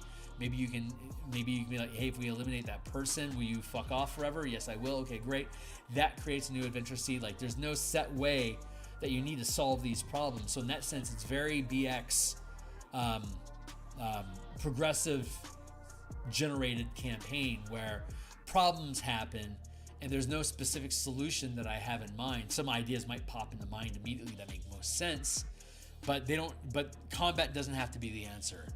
If we're dealing with threats outside of our mecha, combat doesn't have to be the answer. But even while we're in our mecha, we can have different goals in combat using alternate win conditions in combat theory, like we have so many essays about. So these are some of the ideas I'm throwing out there, and I'm expecting each Bastion turn to last 3 or 4 weeks. So each session is going to last 3 hours, maybe 3.5 or 4, 3 to 4 hours. Let's say 3 hours just to be safe. I intend to have 1 Bastion turn per month, which means we'll have 4, assuming that everyone shows up and game is on. We'll have 4 sessions, 3 hours each, 12 hours per Bastion turn, 1 long rest per Bastion turn. Take as many short rests as you want, and we'll have all the full casters will use the Warlock spell point system so that short rests continue to give you new mana, and all your big flashbang shit comes on a long rest, which you'll get once per adventure or once per Bastion turn. And then we'll just be able to randomly generate the different events. You're going to have different orders that you're going to want to issue to your facilities to do different stuff. That's fun. All these different communities have to maintain a lifestyle, and anytime your lifestyle reduces in quality, even if it like drops from wealthy to comfortable, it creates a complication because there's social unrest. And we have a table in the Bastion campaign system. We already have tables here that indicate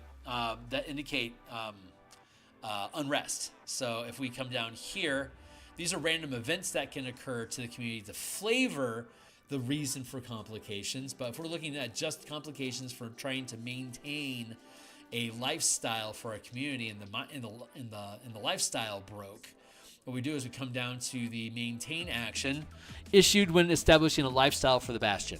So we're going to, if we let's say our lifestyle slipped and that triggered a complication. First thing we're going to do is we're going to go up here and flavor our events for the week. So it's a D20, and it's in a settlement. So I rolled a 17. So the flavor of this Bastion turn on a 17, the higher the number, the better. 17 is Revelations.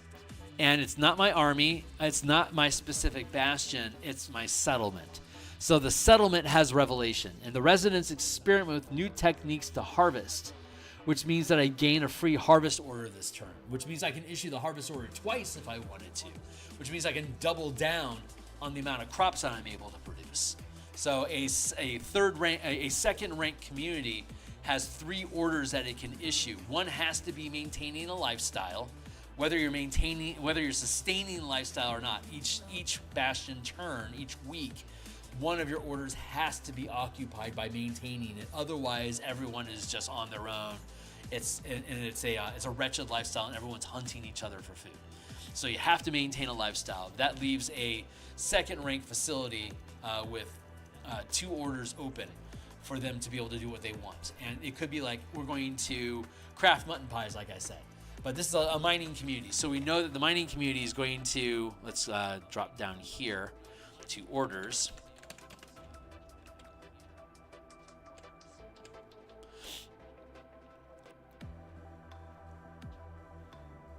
We know one of them is going to be maintain lifestyle.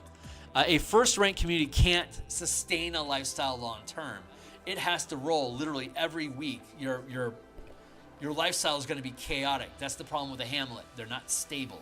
So they rise and fall all the time. And if they can stay high long enough and attract more people, they'll grow into a village, getting out of that into second rank. So we're looking at the second rank village right now, which is Redstone. It's a village. It has less than 1,000 people, but more than 100. So 769, its population is close to being a town, not a village. So it can maintain a village can maintain its lifestyle for a month.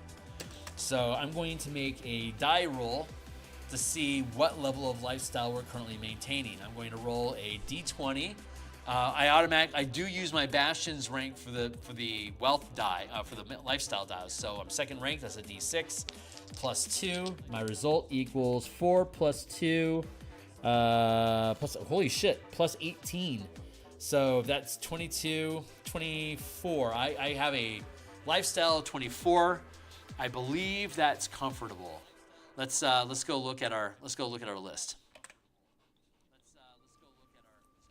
Hold on, I'm going to scroll up here to lifestyles. I believe a result of 24 is a comfortable lifestyle. Lifestyle. Yeah, 25 would be wealthy. 24 is comfortable. And because I'm a second rank, let's see, Bastion points can be expended. Let's go with, I want to change this. Let's go with month. A city. So this is a hamlet, village, town, city, metropolis. And I want you to have a good reason to get the second rank. And if you can only maintain a lifestyle once per week on a weekly basis, and each Bastion turn is a week, and at the beginning of a new Bastion turn you have to re-roll, you're always going to be chaotic. A village is too large to have such vitriolic economy, so it has to stabilize at a month. And what this means is that you have 4 Bastion turns per month. If I can stabilize, we just rolled a comfortable lifestyle, and that requires 3 Bastion points. So of the 17 Bastion points that I have, I'm going to put 3 of them. Lifestyle equals comfortable. Sorry, I bumped. Comfortable. 3 BP, Bastion points. So up here in my Bastion point expenditure, 3, maintain lifestyle, comfortable, 3 BP. So of my 17 points, I just sunk 3 of them to maintain my lifestyle, and I've permanently locked. I always have to use an order to maintain a lifestyle, but since I'm maintaining that lifestyle with 3 points, the cost of maintaining a comfortable lifestyle, I don't have to roll that check again for a month. So 4 Bastion turns from now, well, let's roll a d4, because that's more fun, right? 7. Okay, so comfortable, 4 weeks to go.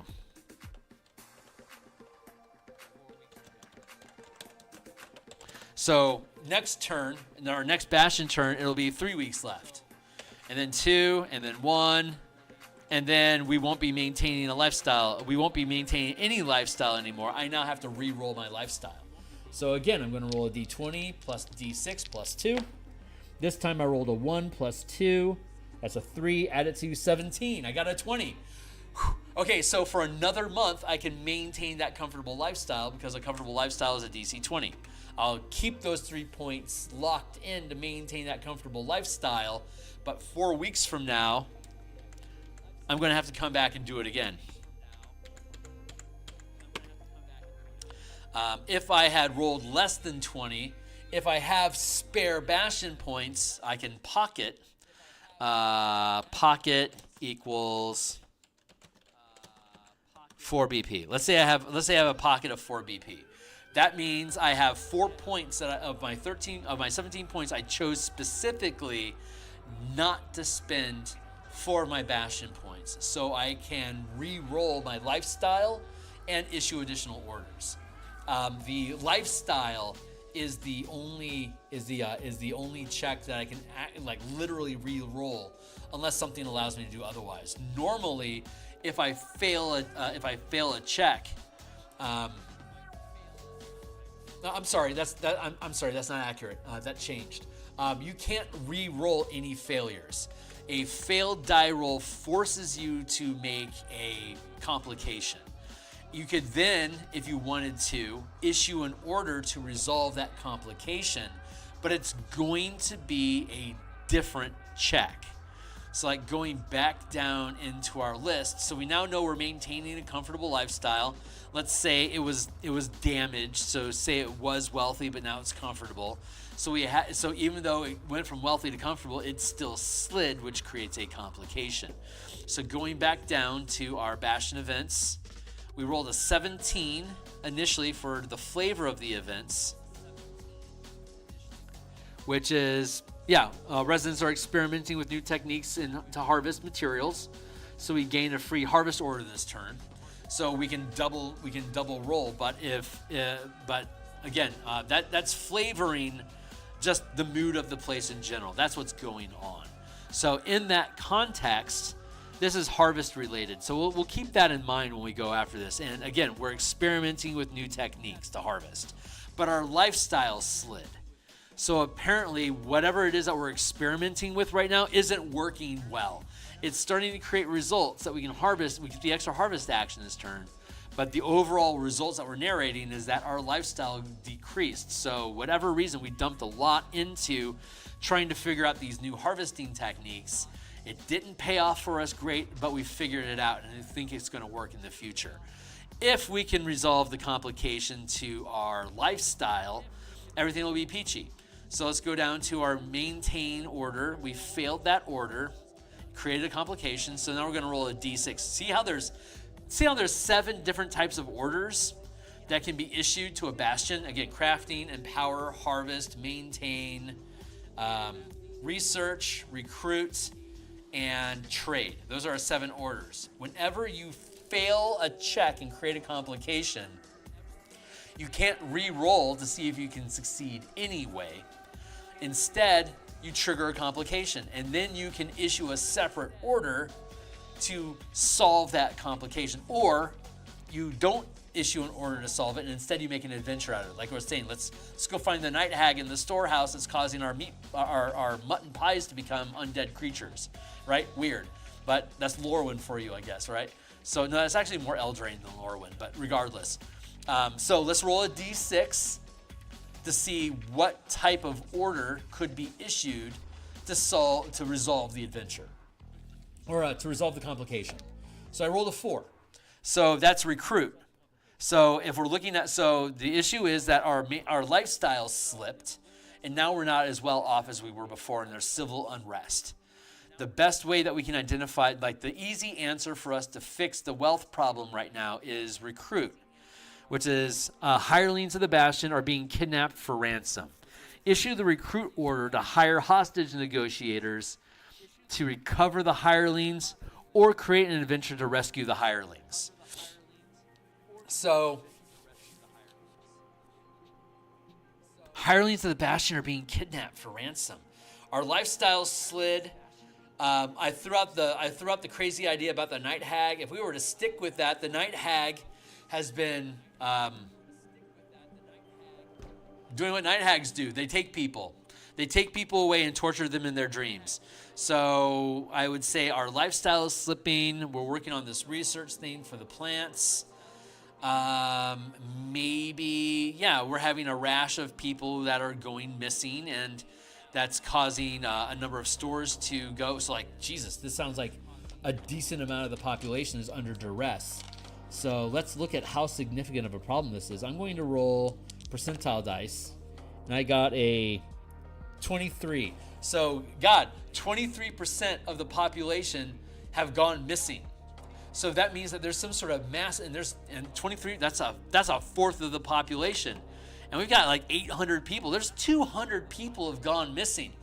No wonder our economy's in a decline. That's a problem. So where are all our people going? Well, we know as a DM, I know there's a night hag problem that's causing mutton pies to become evil, right? That's just a thing that's been going on. The night hag must have a lair somewhere around here that they're kidnapping people away to do. I don't know what they're going to do, but that night hag might have some kaiju-sized creatures. Maybe it's feeding. Maybe it has. Ooh, does it have a kaiju-sized monster that needs people food for some reason? Let's roll. 5 on 5 equals absolutely. Okay, so I've got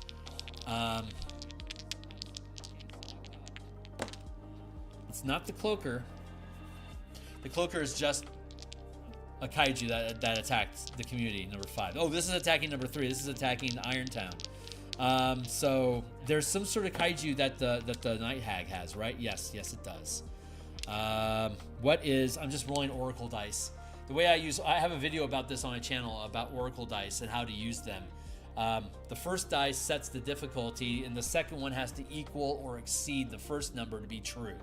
So if I roll a 5 as my question, and it's always a yes or no, it's always a yes question. Is this true? Does the night hag have a kaiju creature that needs to eat people to stay alive? And the question is 5. So if I roll a 5 or a 6, the answer is yes. Otherwise, the answer is no, which would mean that there's probably still a creature that needs to eat people. It's just not kaiju sized. But since it is kaiju sized, it becomes a mecha adventure. So we can have mecha kill the kaiju, and then the characters can deal with the night hag, but she'll probably be in a lair that's at the 5-foot scale, so the team will have to dismount their mecha and then go in with their swords and spells ablaze and to go fight a CR9 night hag as 5th level characters. Good fucking luck. So that could actually be a lot of fun. But okay, so we know it has a kaiju sized creature. It's not the cloaker. Oh my god, is it an intelligent devourer? No, it's not an intellect devourer. Is it some sort of undead? No, it's not some sort of undead. It's some sort of aberration then. Yes, it's an aberration. Is it? It's a Lithid. So this night hag is trying to raise an army of a Lithid to control with her dreams. Is this true? Not 100%. There's a weakened Lithid that hired the hag to harvest the people to bring them back to its nautiloid. These are all yes answers I'm getting. I'm just rolling the dice and they're like yes, yes, yes, yes. Okay, so we have an Lithid slave ship, a nautiloid, that's hiding in the asteroid someplace. It has one captain, it has one ship left, it has 0 crew. So it had to capture a bunch of humans for both food and crew. And it has to grow new Lithid so it can rebuild its clan. So, or its clutch, or whatever pod, or whatever word it is it used for a Lithid. So this means there's a 200-foot nautiloid that is very kaiju sized. So that's something that's lurking. The night hag is stealing people to take to the nautiloid. It's large enough now that these people are being picked off. It's obvious that they're being sniped for people. That's a problem. Is the night hag's lair off in the poison sea? Yes, it is. So the team is going to have to venture out into the poison sea to confront the night hag on the nautiloid ship. The night hag plane shifts her way into the community and then steals people, up to 7 of them at a time, once per day using plane shift. So each Bastion turn, she can steal up to basically 50 people. So she can round these people up, zoink them away to the nautiloid ship, and then bounce back. Bounce back. So she can do 1 trip per Bastion turn. And so the team has to locate her where the nautiloid is hidden, where all the people are at in that community that are on the ship, to be eaten or converted into Lithid or sold off as slaves maybe somewhere or something. But that's another problem that's on the player's plate.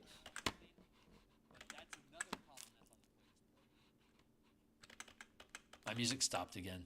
I don't know why my autoplay isn't working right now.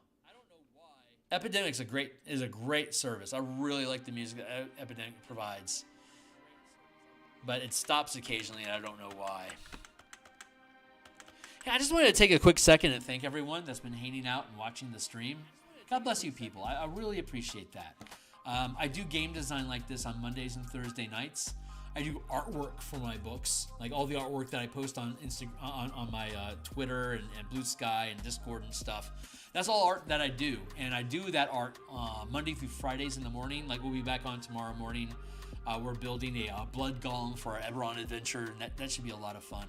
But I do artwork Monday through Fridays in the morning. I do game design Monday and Thursday night, and I do game design on Saturday. And Saturday we're working on martial powers this week. We're going to basically edit and do further mechanical analysis of our mana conversion for the Ranger Halfcaster. And we're going to deconstruct the Beastmaster, breaking down the spirits of land, water, and sky to see how we can rebuild that so that we can include drakes. Because I want to fold the Drake Warden into the Beastmaster so that the Beastmaster can just have a Drake if you want to. Which we would then be able to extrapolate to, like, you can create a Griffin if you want to ride a Griffin as your mount. Since we're going to be opening up Drake Warden, there's no reason why we couldn't do anything that a Drake Warden can do with like a Pegasus or a Griffin or a Hippogriff or a Wyvern or whatever you want. And then by that same account, extrapolate from that. Like maybe we could have like a basilisk as a land creature, or maybe we could have like a kraken as a sea creature if we get up to like 17th level. Maybe that's something we could realistically have, or a Kandori instead, or like scavers. We could have like land. We could have land, seas, air, and space. So we could then have Spelljammer creatures that our Beastmaster could summon, so that you could have your own spacefaring mount, for example. So I want to deconstruct those things in the 5e24 templates and broaden the template so it can incorporate more types of creatures. I think there's a pattern there that we can use. So we're going to be spending our time on Saturday deconstructing and building that pattern. And then basically, if we're successful, have a build a companion template where you'll get X amount of points depending on the level of your character and how many points can go into your companion to like potentially build a basilisk or build a wyvern or rock or griffin or kaiju dark mantle, whatever, blah, blah, blah. That's the idea. So that's what we're going to be doing on Saturday morning. And then once we get our playtesting up and running, our playtesting will either be on Monday or Saturday. And whichever day that ends up being each week, we will not be streaming game design on that day. Instead, we'll be on my Discord channel playtesting it. And people are welcome to hang out in the peanut gallery and listen in, or build your own games to playtest. I'll be available for you guys as game support and design and assistance, because I just want to test these things to see if they work before I build books out of them, so that when I build the book, I will have practical experience of actually having ran these games to know that this shit works, and here's some things to think about while you do it. So my Discord's down below. It's free, available to anybody that wants to jump in. Be welcome to join. Poke around, ask questions, and I think in the next few weeks or so, we should be at a point where we're going to be running more Strixhaven stuff, probably in December and January, potentially into February, and then mid or late February, we'll be launching the Spelljammer campaign. We'll have enough components built out of it, and we'll walk through the thought process enough with this that we'll know what's going on. And obviously, I'm providing spoilers here for different ideas that are going on in the campaign, but these are just little one-shot things. I don't mind creating a stack of these and letting you know, yeah, there's a night hag that's stealing people, and she's playing shifting away with them into the, you know all this stuff because I just told you it. But maybe the people that end up participating don't know that. I don't mind you guys having that. That's just a thing that's happening. So I want to actually record that before I forget about it. Give me a second here.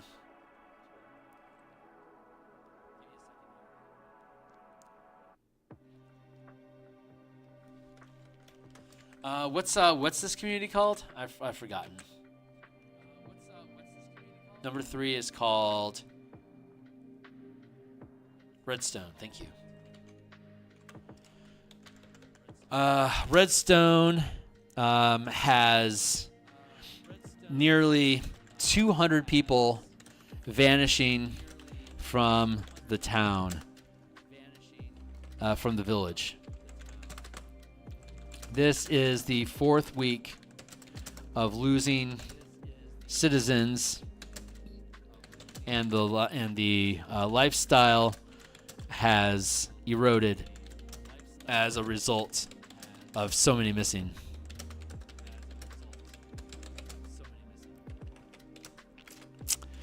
There's a night hag, we know. DM, we know. There's a night hag. Dream stealing. 7 people per week.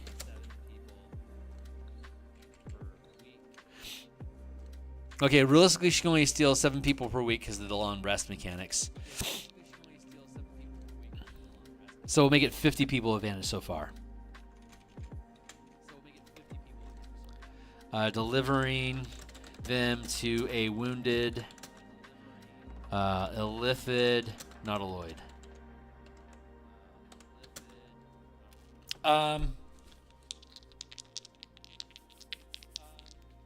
Okay, I'm going to ask the question, is this nautiloid somehow related to the pirates? It is.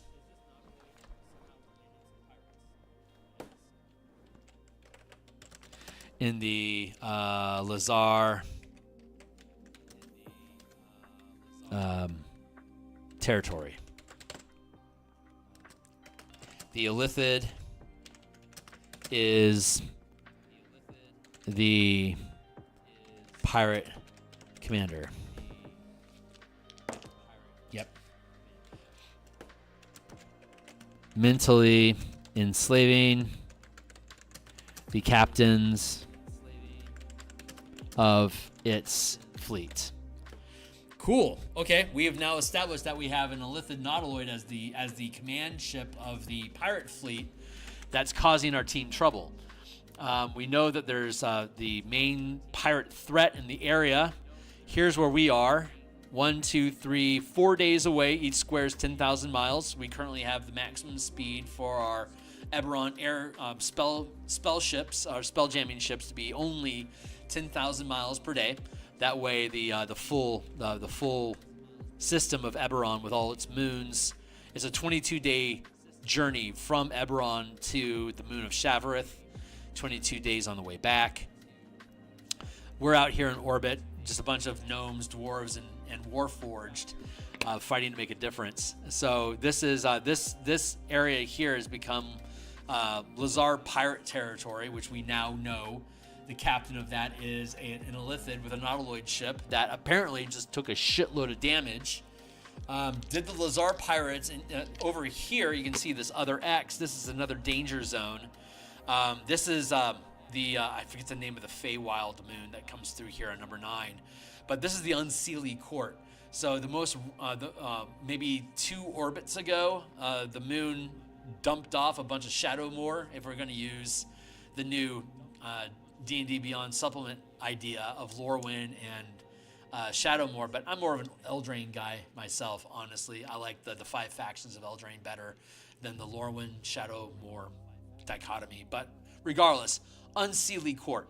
So the Unseelie Court have found themselves on this cluster of asteroids here, and they like it, and they're establishing terrain, and they're starting to stretch out. They're pretty far away right now, and you have the Lazar pirates that are blocking their path. But the question then is, did the Lazar pirates have a run-in with the Fae, and that's why the nautiloid ship is so damaged? The answer is yes. So this means that we're going to have, I'm going to grab my pen, jump up here.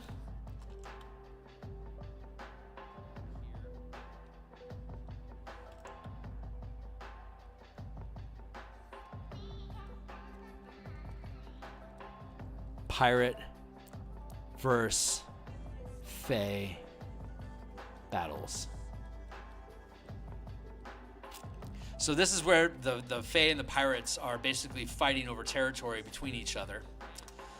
This means that there's less pressure being put on, say, this community up here. Is that correct? The northern community. We still don't know anything about the northern community other than they're loose allies of ours. So they're, without the pirates being there, we would have trade between the two of us. We used to, but the pirates have cut it off. So has that northern province, has that had pressure relieved? Yes, it has. So now the nautiloid has lost resources battling the Fae. The Illithid is the pirate commander, mentally enslaving the captains of its fleet.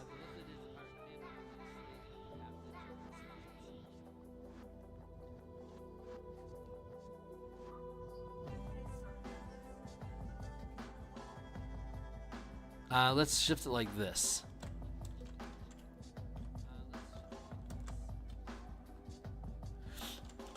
The pirates have begun warring with the Unseelie Court.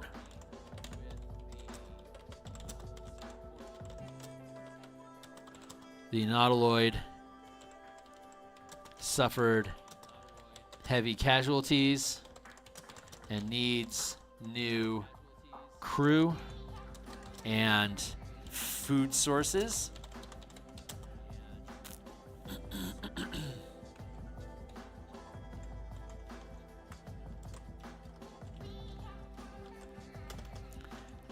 somehow the Night Hag is working with the Illithid that remains and is stealing people to resupply and feed. So there you go. That's a neat little mini story. We could probably clean that up. Like, we can clean up that adventure as like a little one-shot thing. If we wanted to drill through it, we could knock that down like in 3 hours probably. A good battle. We'd have a mecha battle getting into the hags. Beating the hag, that actually might take 3 hours right there. And then the next session, we would then be able to have the hag point out to us where our people got stolen. We would have to take the 1, 2, 3, 4, possibly 5, 6, 7 day journey to go to where the Nautiloid is at, battle any pirates that are defending them, use our carrier ship to bash our way through the enemies, get to the Nautiloid ship, fight the Illithid on deck to then free our people, load them into our carrier ship, and then hike our way back home. And that would take us away from our community for an entire week.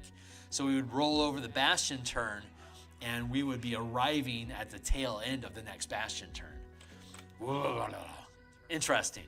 So I'll probably keep this one in our back pocket for a little while, because I don't want to draw the team immediately away from the community. I want to build them into the community and get them emotionally attached to these people as a whole, since we're their sheriff and deputies, defending them from all this type of bullshit. And give us a little bit of time, like maybe like around level 7, a couple adventures in. Then we can start dropping the Redstone Night Hag issue. But I think that'd be a neat one shot. So we'll keep that one in the wing. But let's finish building out Redstone, building out the Redstone community, and then we'll be able to proceed from there. But can you see how we get to use the unique events, the Bastion turn events that are happening on the D20 table, and then combine the theme of this with any complications that arise from failing ability checks when we issue orders, whether it's to maintain a lifestyle, to harvest extra food to be able to provide our starving communities, because there are starving communities. That's our major concern right now. So we have to roll extra ability checks to harvest more material to send that food off to the other communities. And if we fail our die roll, we weren't able to scrounge up enough extra food to really make a difference for the other communities that need the food that we're producing. So us getting this extra harvest order this turn is actually awesome, because the harvest order is what we have to roll to see if we can feed the other communities. And the other community, like the community that needs to be fed, is Capital Rock. It's a 3rd rank community, and there's 5 ranks. Again, Hamlet, Village, Town, City, Metropolis. The largest community we have is 3rd rank, which is Capital Rock. The difficulties for achieving goals also are in 5 tiers, ranging from 10, 15, 20, 25, and then 30, because again, the bounded accuracy curve of 5e, and as stated repeatedly in the DMG, in the player's handbook, the cap on a DC is 30. It's like we don't want 6 dice to be rolled and added together to get a result of 62, because it completely blows the bounded accuracy curve out of the water. But anytime you roll a die, of all the dice that you roll, you keep the best one. I also recommend that, by the way. I also recommend that for things like, what's the word I'm looking for? Guidance. The guidance cantrip gives you an extra D4. A bardic inspiration die, say, gives you a D8. You would roll both of those, but it'd keep the best result. I wouldn't have you add and then like say the bless spell maybe on top of it is another D4. I wouldn't recommend adding all those together to get a larger result. I recommend rolling all the dice and just keeping the best one. That allows your team to make it worth stacking up, whether or not they want to stack up resources or not, because maybe it won't make a difference, maybe it could. And if it could, then they're going to want to contribute the die to make sure they get the best die roll that they can. Because if it's a D20 plus proficiency modifier of +6 at 17th, and then +5 because of your stat, and then at best a D12. Then you're going to have at best a 12 plus 11, which is 23 plus a D20. You're still going to get into the 40s. You don't need a D4 plus a D4 plus a D12 from your bard, plus whatever plus your 11. It's just like that's way overclocking the maximum die result. So again, I just recommend anytime that your team is rolling to modify a D20 test. If you're rolling extra dice to add to your D20 test, I just recommend take the best result of those dice and add that to your D20 test, not all of them cumulative. It's going to nerf your character's high end, but it's going to raise their low end. So instead of like, they'll probably get somewhere between 15 or 20, like probably between 20 and 30. It really raises the floor on your ability without having to absurdly raise the roof. So it just guarantees that your high level characters are going to be able to consistently pull off the nearly impossible or very difficult task, but not guaranteed to accomplish them. See how that works? There's still like a 1 in 3 chance that they're going to fail at this ridiculous task that they want to take on just because they're 17th or 20th level characters. Curbing in that die, that's a really good way to keep those D20 tests more reasonable. So just a little sidebar there for you guys. Cheers. But yeah, the complications combine with the different events that we have to create these different scenarios that arise, and we can have basically we'll be able to have, we have 6 communities that we're overseeing that are in this region. Here, let me stitch this one up again and pop that out. Again, we have 6 communities that are underneath our care as the sheriffs of this community. And so if there's going to be a kaiju attack, we roll a d6 to see which community gets attacked. We assume the team starts at Capital Rock at the center of the cluster because everything's just about equidistant from each other. It makes it a really central location. So if a threat arises, we can deal with it within 3 or 4 hours it takes to get to that location. And chances are it's going to take 4 to 12 hours for whatever menace is happening to finish menacing them, so you have a chance to stop them along the way. But we could have multiple complications at in different communities that are all adding flavor to what's going on in the cluster as a whole. That me as a DM, I know this thing is going, like I know this hag is an issue that's going on. So at any time I can toggle that and add that to the mix of what's going on this turn.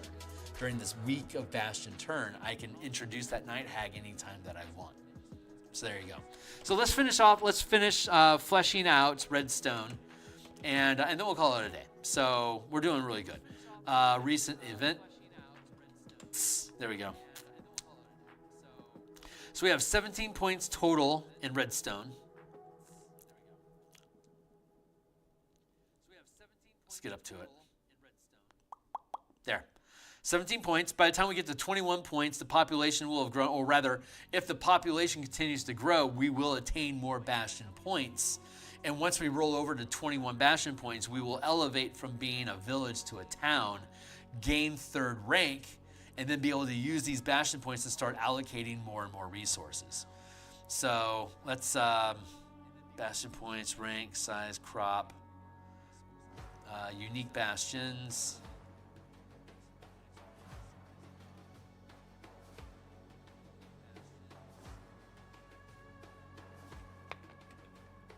Copy here for now.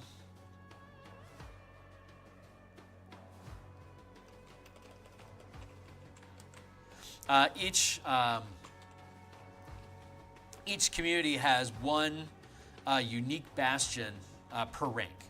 So a second rank location like this will have 2 unique locations. One will be the actual governing bastion, like the actual central fortress or whatever, the government house, the administration for the settlement, plus something else, probably a smelting facility because this place mines ore. Let's look at down here. Fell Tower is a 1st rank community. It has Fell Tower Fortress. And, I guess we're giving them 2. Let's see, Far Hope is 2nd rank, so it has 3 unique. Berry Glen, the Citadel, and the Temple of the Open Hand. So 2nd rank should have 3 unique bastions. Capital The governing bastion, mining, refinery. That's 2, and then we'll figure out where we go from there.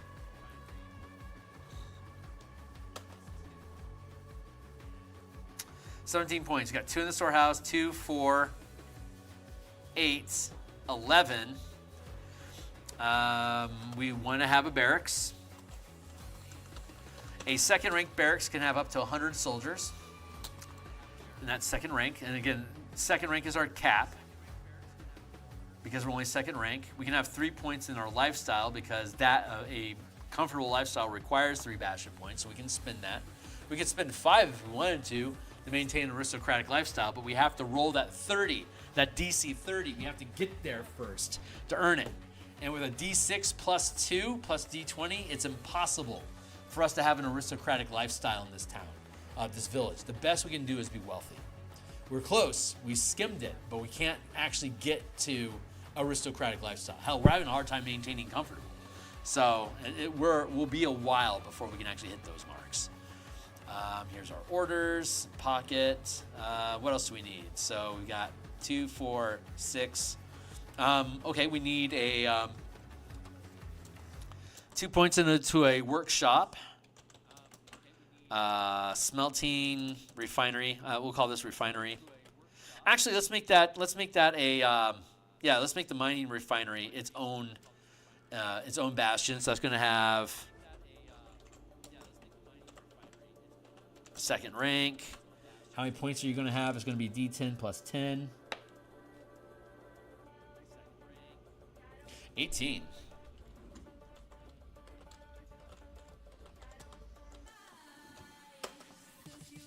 So it's going to have 2 in a workshop.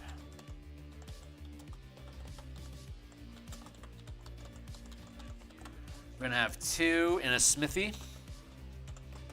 We're going to have 2 in an armory. We're going to have 2. We already have a workshop. What other facilities would make sense for a refinery to have?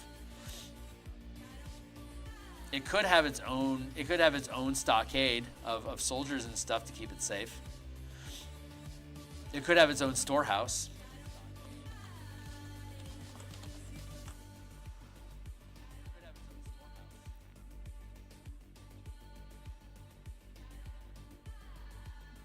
Give me my list. Thank you. We can have anything up to second rank. Auction house? Are we gonna have an auction house? No auction house.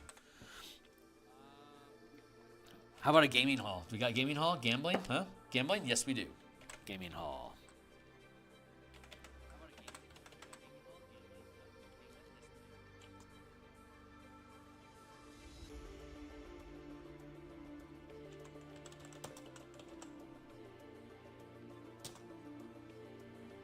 Two, 4, 6, 8, 11, 15.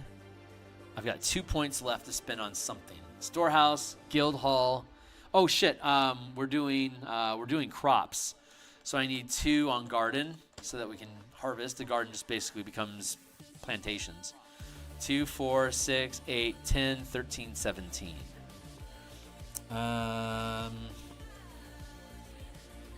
Anything else in here? I need government.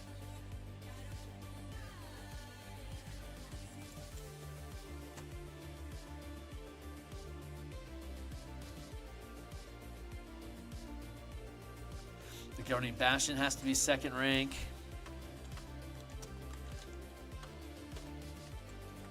Because a bastion can govern a settlement of an equal rank. If the settlement becomes larger than the government, it means that you can't properly control. There's unrest, there's civil unrest, there's factioning, it's falling apart, there's a split base, and you can't govern properly. You have to gain rank to be able to distribute enough infrastructure and administration to be able to lock shit down. So governing bastion has to be second rank, which means it has to have 2 points in governing. So governing bastion has to be second rank. or rather government. And we also have to have 2 points from the bastion itself invested into settlement, because this is, you can have a second-rate government, which means it has the capability, it has enough administrative infrastructure to issue orders to other settlements and organizations. A settlement is a unique type of facility that doesn't exist inside of the bastion, but exists around the bastion. So it expands its reach into the terrain and environment around it as a settlement. And for you to have a settlement, you must have a government. And the government governs others, whether it's another bastion in another town, like Starbucks, represented as a bastion, would have a 5th rank central office that then issues orders to all the different regional vice presidents that then push down into the individual into individual coffee shops across the nation or across the world. Each coffee shop might only be a 1st rank coffee shop, very small individually, but each one of them are contributing 1 bastion point upstream to the regional office that might have 50 stores under it. That's 50 bastion points that it collects to be able to utilize as a tax to be able to build its own resources with, which is then underneath the vice president, which is underneath the central office. So all of these different clustered bastions sending in their 50 points to the regional manager. The regional manager then pushes points up to the vice president. The vice president then pushes points up to central office, and that creates the umbrella pyramid scheme structure of capitalism that the system works on. But the points are there, and they're basically like taxes. I can only maybe take 1 point from each store for them to remain viable with their lifestyle. But if I push all 50 points up into the regional office, they now have 50 points, which is 5th rank. 41 plus points is 5th rank. But if they have to bleed off, say, 20 of those points to the vice president, that leaves them with only 30 points left, or say 31 points in their own recognizance. So that makes them only 3rd rank. So you get the 1st rank of the individual stores, and then 3rd rank is the regional office. The vice president might need to pull in, like, it has, like, say, 4 regions, that's 80 points, but it only gets to keep, say, 40 of them for itself. That takes us, 30 points would be 2nd rank, 31 points would be 4th, 21 points is 3rd rank, 31 points is 4th rank, 41 points is 5th rank. So let's say there's 20 points left in the regional office, so they're now 3rd rank, and then 30 some odd, like maybe 80 points go into the vice president, but they have to give up 50 of them. So that drops them down into 30s range, so they're 4th rank. So you have the 1st rank, you have 3rd rank, now we have VPs at 4th rank, and then all of them they're keeping 30 of those 80, but like say there's 4 vice presidents, so those 4 of them are pushing 50 points each up into Starbucks Corporate. Starbucks Corporate now has 200 points for it to spend. It is obviously going to keep 41 of those to have its 5th rank structure. It can immediately put 5 points into an aristocratic lifestyle that it can maintain for an entire quarter. Then it has to do its quarterly reports and report its gains or losses and make its die roll to see if it can maintain its aristocratic stance or if it's sliding down, losing half of its value in the last 3 years now to only being a wealthy corporation instead of an aristocratic lifestyle. So you can see how this all plays out in real world economics. You can lean into the specifics of each individual node as much as you want, or you can just pan out and just do a single die roll for Starbucks as a whole. Yeah, it's wealthy right now. It's not aristocratic. It's taken a hit in general. And then you can just reflect that language anytime someone goes into a Starbucks store, showing that, yeah, there's not a lot of people in line. They're currently having a wet towel whipping contest instead of doing anything productive. What do you want? You know, I want a venti. Well, they give you a tall and it's decaf. Fuck you. You know, it's shitty service. Like, that's the kind of narrative you can build because they've had a decline in their economic status. And I can do all that at the global level of Starbucks by making a single die roll. And if I don't want to dive into it any further than that, I'm done. But if the team takes an interest in this store on 5th, at 5th and Wall, they love that Starbucks. That is now their Starbucks. Now the DM can zoom in and look at what each individual order that Starbucks is issuing each week.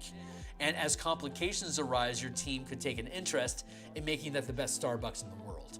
And they'll dump all their magical resources and their 17th level character capabilities into this stupid little coffee shop and make it like a coffee shop that gods end up liking going to because they get to brew perfect or whatever, because you're dumping so much magical resources and magic items and wealth and all your high level bullshit into something completely mundane that wasn't meant to house that much power, but you're dumping it in there anyway. I've had like 3 campaigns where our team has done this. They've taken a hat shop, they took a cobbler, and a mining operation, and they just dumped stupid amounts, and it's 3 separate campaigns, just dumped all their characters' abilities and making these things the most badass at what they do in the multiverse. And whatever the players decide they want to get stupid and shenanigan-y about ends up being something cool.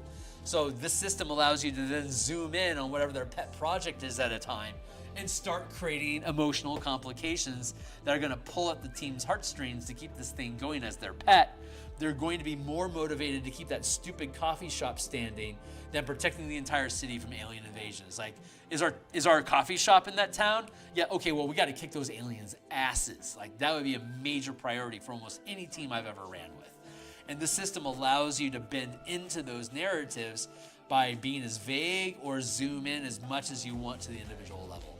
It's a pretty fun system.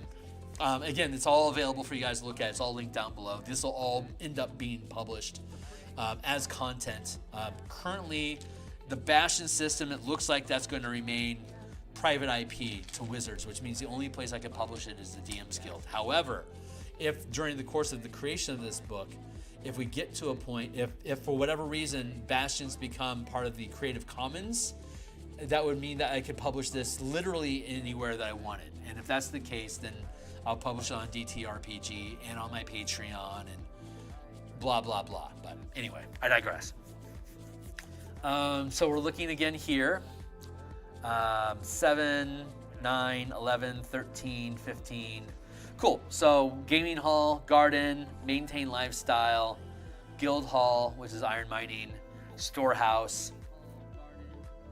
And now we have our mining refinery, which has 18 points. So 2, 4, 6, 8. Oh yeah, and let's say grain plantation. Second rank. These will be our 3 significant bastion structures / organizations, whatever. Orders.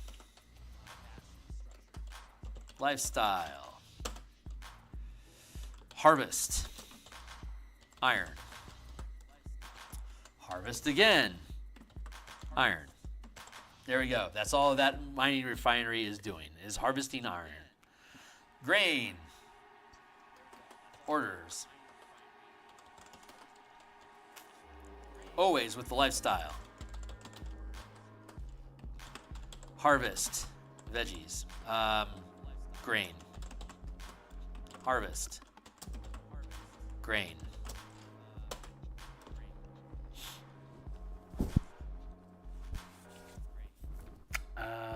And then, since we have 3 orders, we can back it up. We have to maintain lifestyle for the community, and then these bastions are maintaining their own lifestyle in that community, like we were talking about earlier.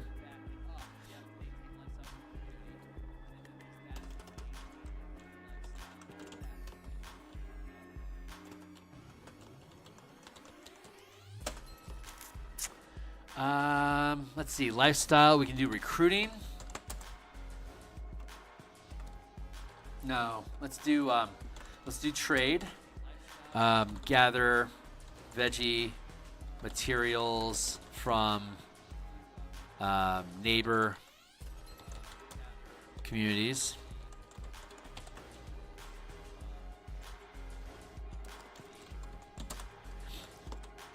we already determined this circle here is a cold snap.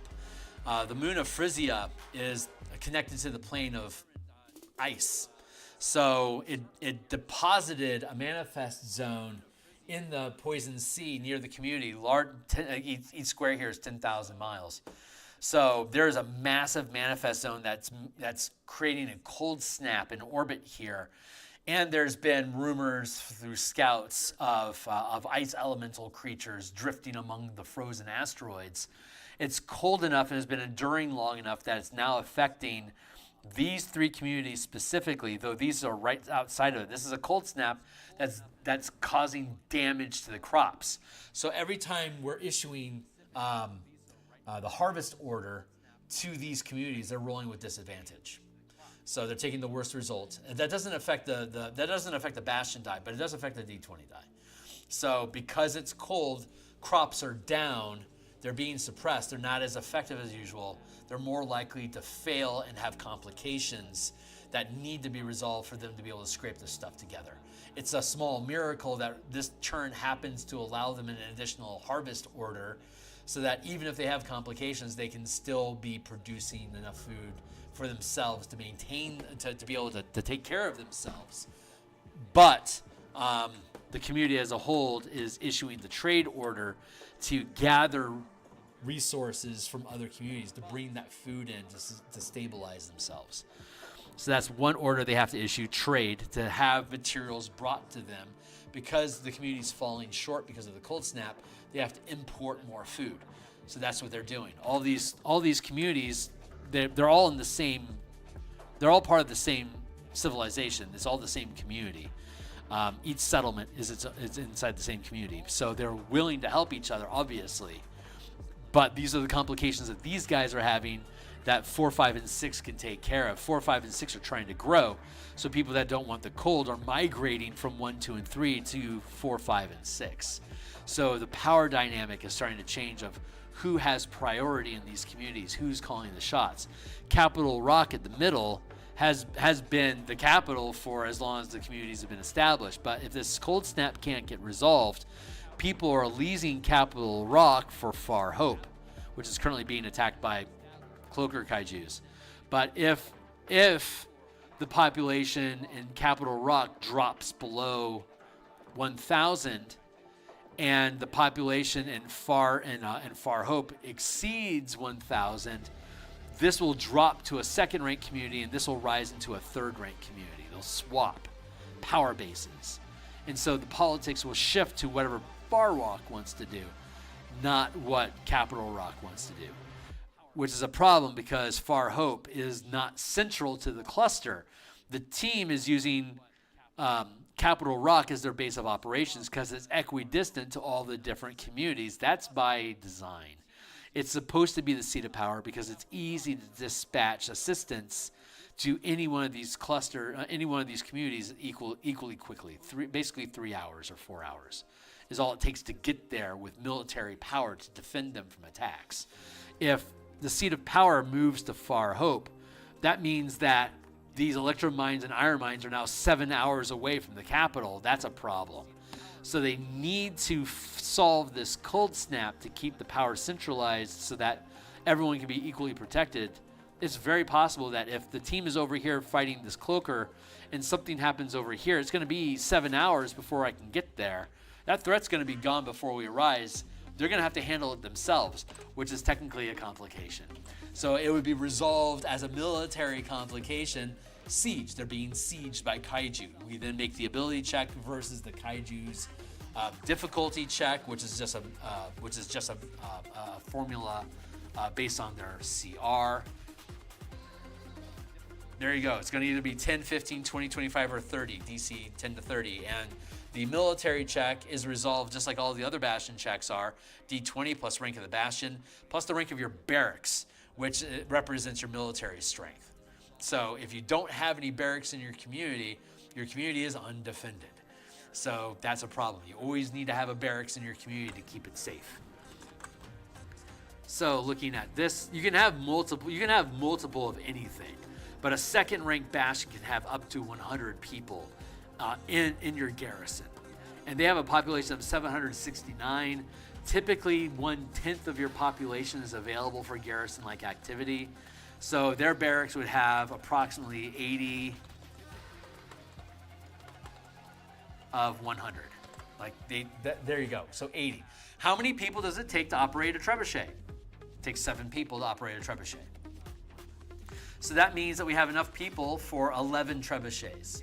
Or it only takes 3 people to man a ballista, and it takes 5 people to man a catapult. And these siege weapons in space have up to a 1-mile range distance to attack things. A ballista has a 500-foot range at normal attack, catapults up to 1,000, trebuchet up to 1,500. A ballista does D4 times 10 piercing damage. A catapult does D6 times 10 bludgeoning damage. A trebuchet does D8 times 10 bludgeoning damage. So I could have a mix of armaments in this barracks facility. I could have, I probably can't have more than half of my barracks actively on siege machines to defend at any given time. So that tells me I have actually 40 people that I can man on siege weapons, unless it's all hands on deck. But on a normal day, when a random kaiju shows up to eat your community, I'll probably have 40 soldiers on siege weapons ready for an attack. So that's 40. If I break that down, I could have, let's say 6 catapults, which is going to be 6d6 times 10.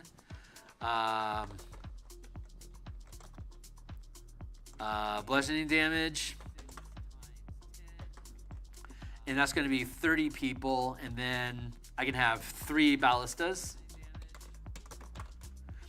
3d4 times 10 piercing.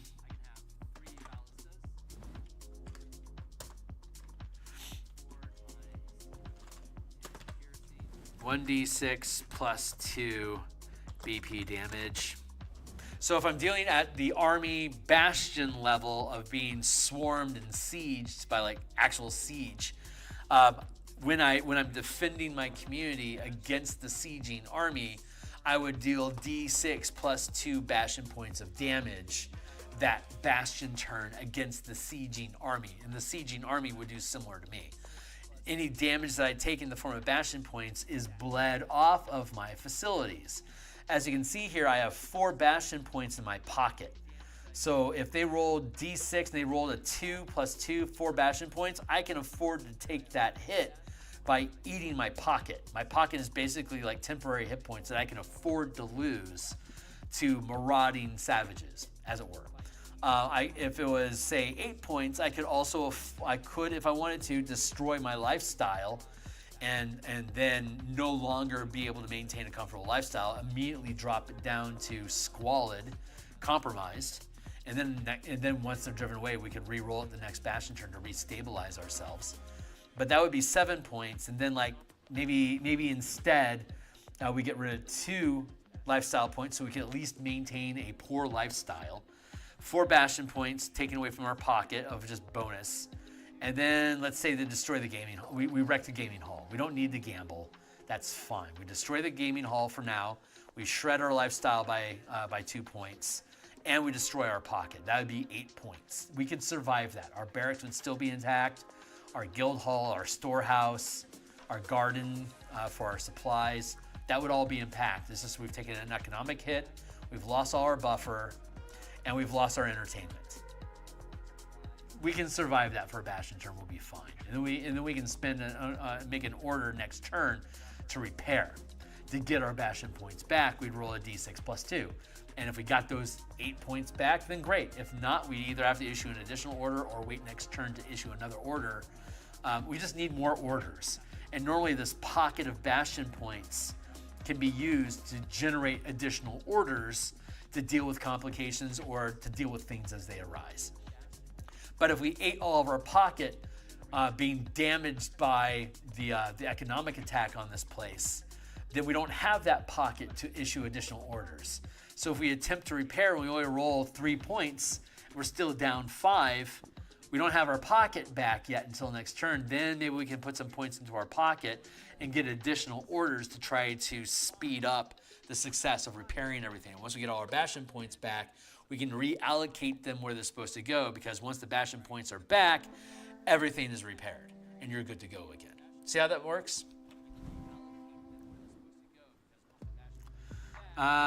So Redstone as a facility, we get the extra order. Extra equals harvest.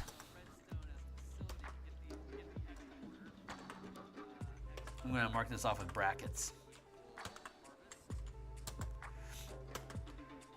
So maintain lifestyle. Let's do research equals scouting patrols. Scouting patrol into the cold. So basically, we're issuing an order for scouts to recon out into the poison sea where Frizzy is at, looking for scouting patrol into the cold, assessing ice elemental threat. And we have 1 order left over. What do we want to do with that? We already have orders from the refinery issuing to mine the electrum. That's resolved. We already have the plantation gathering grain to resolve the harvest order for food. We're researching for scouting. We're maintaining our lifestyle. We have 1 order that's left. Let's just roll a d6. We don't have to maintain lifestyle. Let's roll a d6 to see what random order is being issued by the settlement right now. What are they focusing their attention on? So let's roll down. Let's go down to our Bastion events.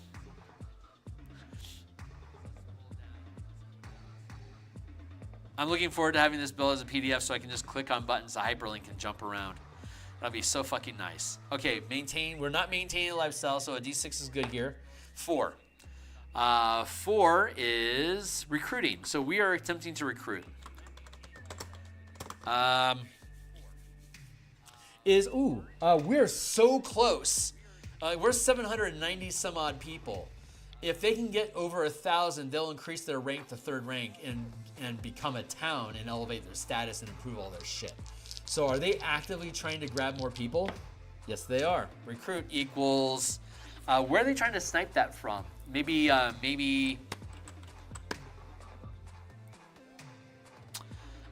is it the, well, it's not from themselves. So that's 1, 2, 3, 4, 5. Let's see where they're trying to pull people from. I'm going to roll a d10 divided by 2 equals a d5.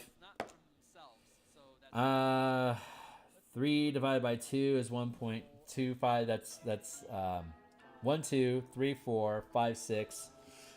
So that's 2. So yeah, so they're trying to take them off of the Electrum mine, which is Crag Falls, which has 346 people. If Crag Falls loses 232 people, Redstone will become 3rd rank. Recruit equals ganking, targeting Crag Falls miners. That makes sense because they have miners to expand iron mining operation. Okay, Unseelie Court, Faye. Is cold iron a weapon that can be used against the Unseelie Court? The answer is 3 on 3 means absolutely yes. So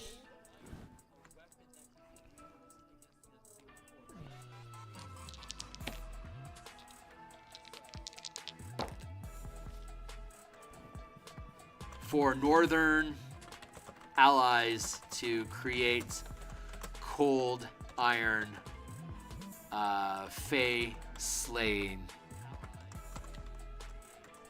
weapons. So we're being tapped for more iron because our neighbor allies are concerned about the Unseelie Court's presence in the region. Even though the Lazar pirates are fighting them, there's a decent chance that they can just kick around through the Poison Sea to get to our allies north of us, circumventing the pirates. So they want to stock up on cold iron weapons to be a larger threat to the Unseelie soldiers that could storm them. So they're trying to expand that. I love that idea. This is great.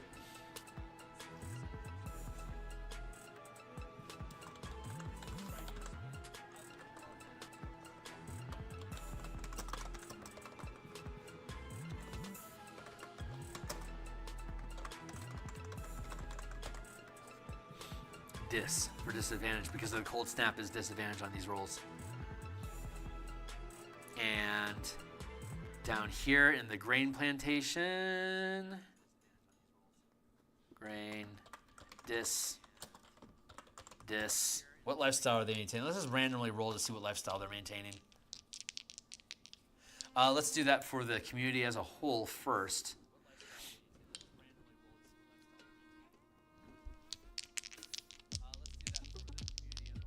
I'm going to juice it up a little bit.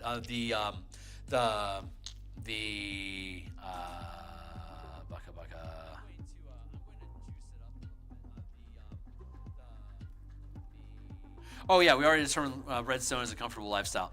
The gaming hall gives us an extra die when we're rolling for our lifestyle. Garden gives us an extra die for harvesting. Barracks gives us an extra die for defending against attacks. The guild hall gives us a bonus to crafting. The storehouse gives us an extra die for crafting and for harvesting material. So we get to roll 3 dice for harvesting materials.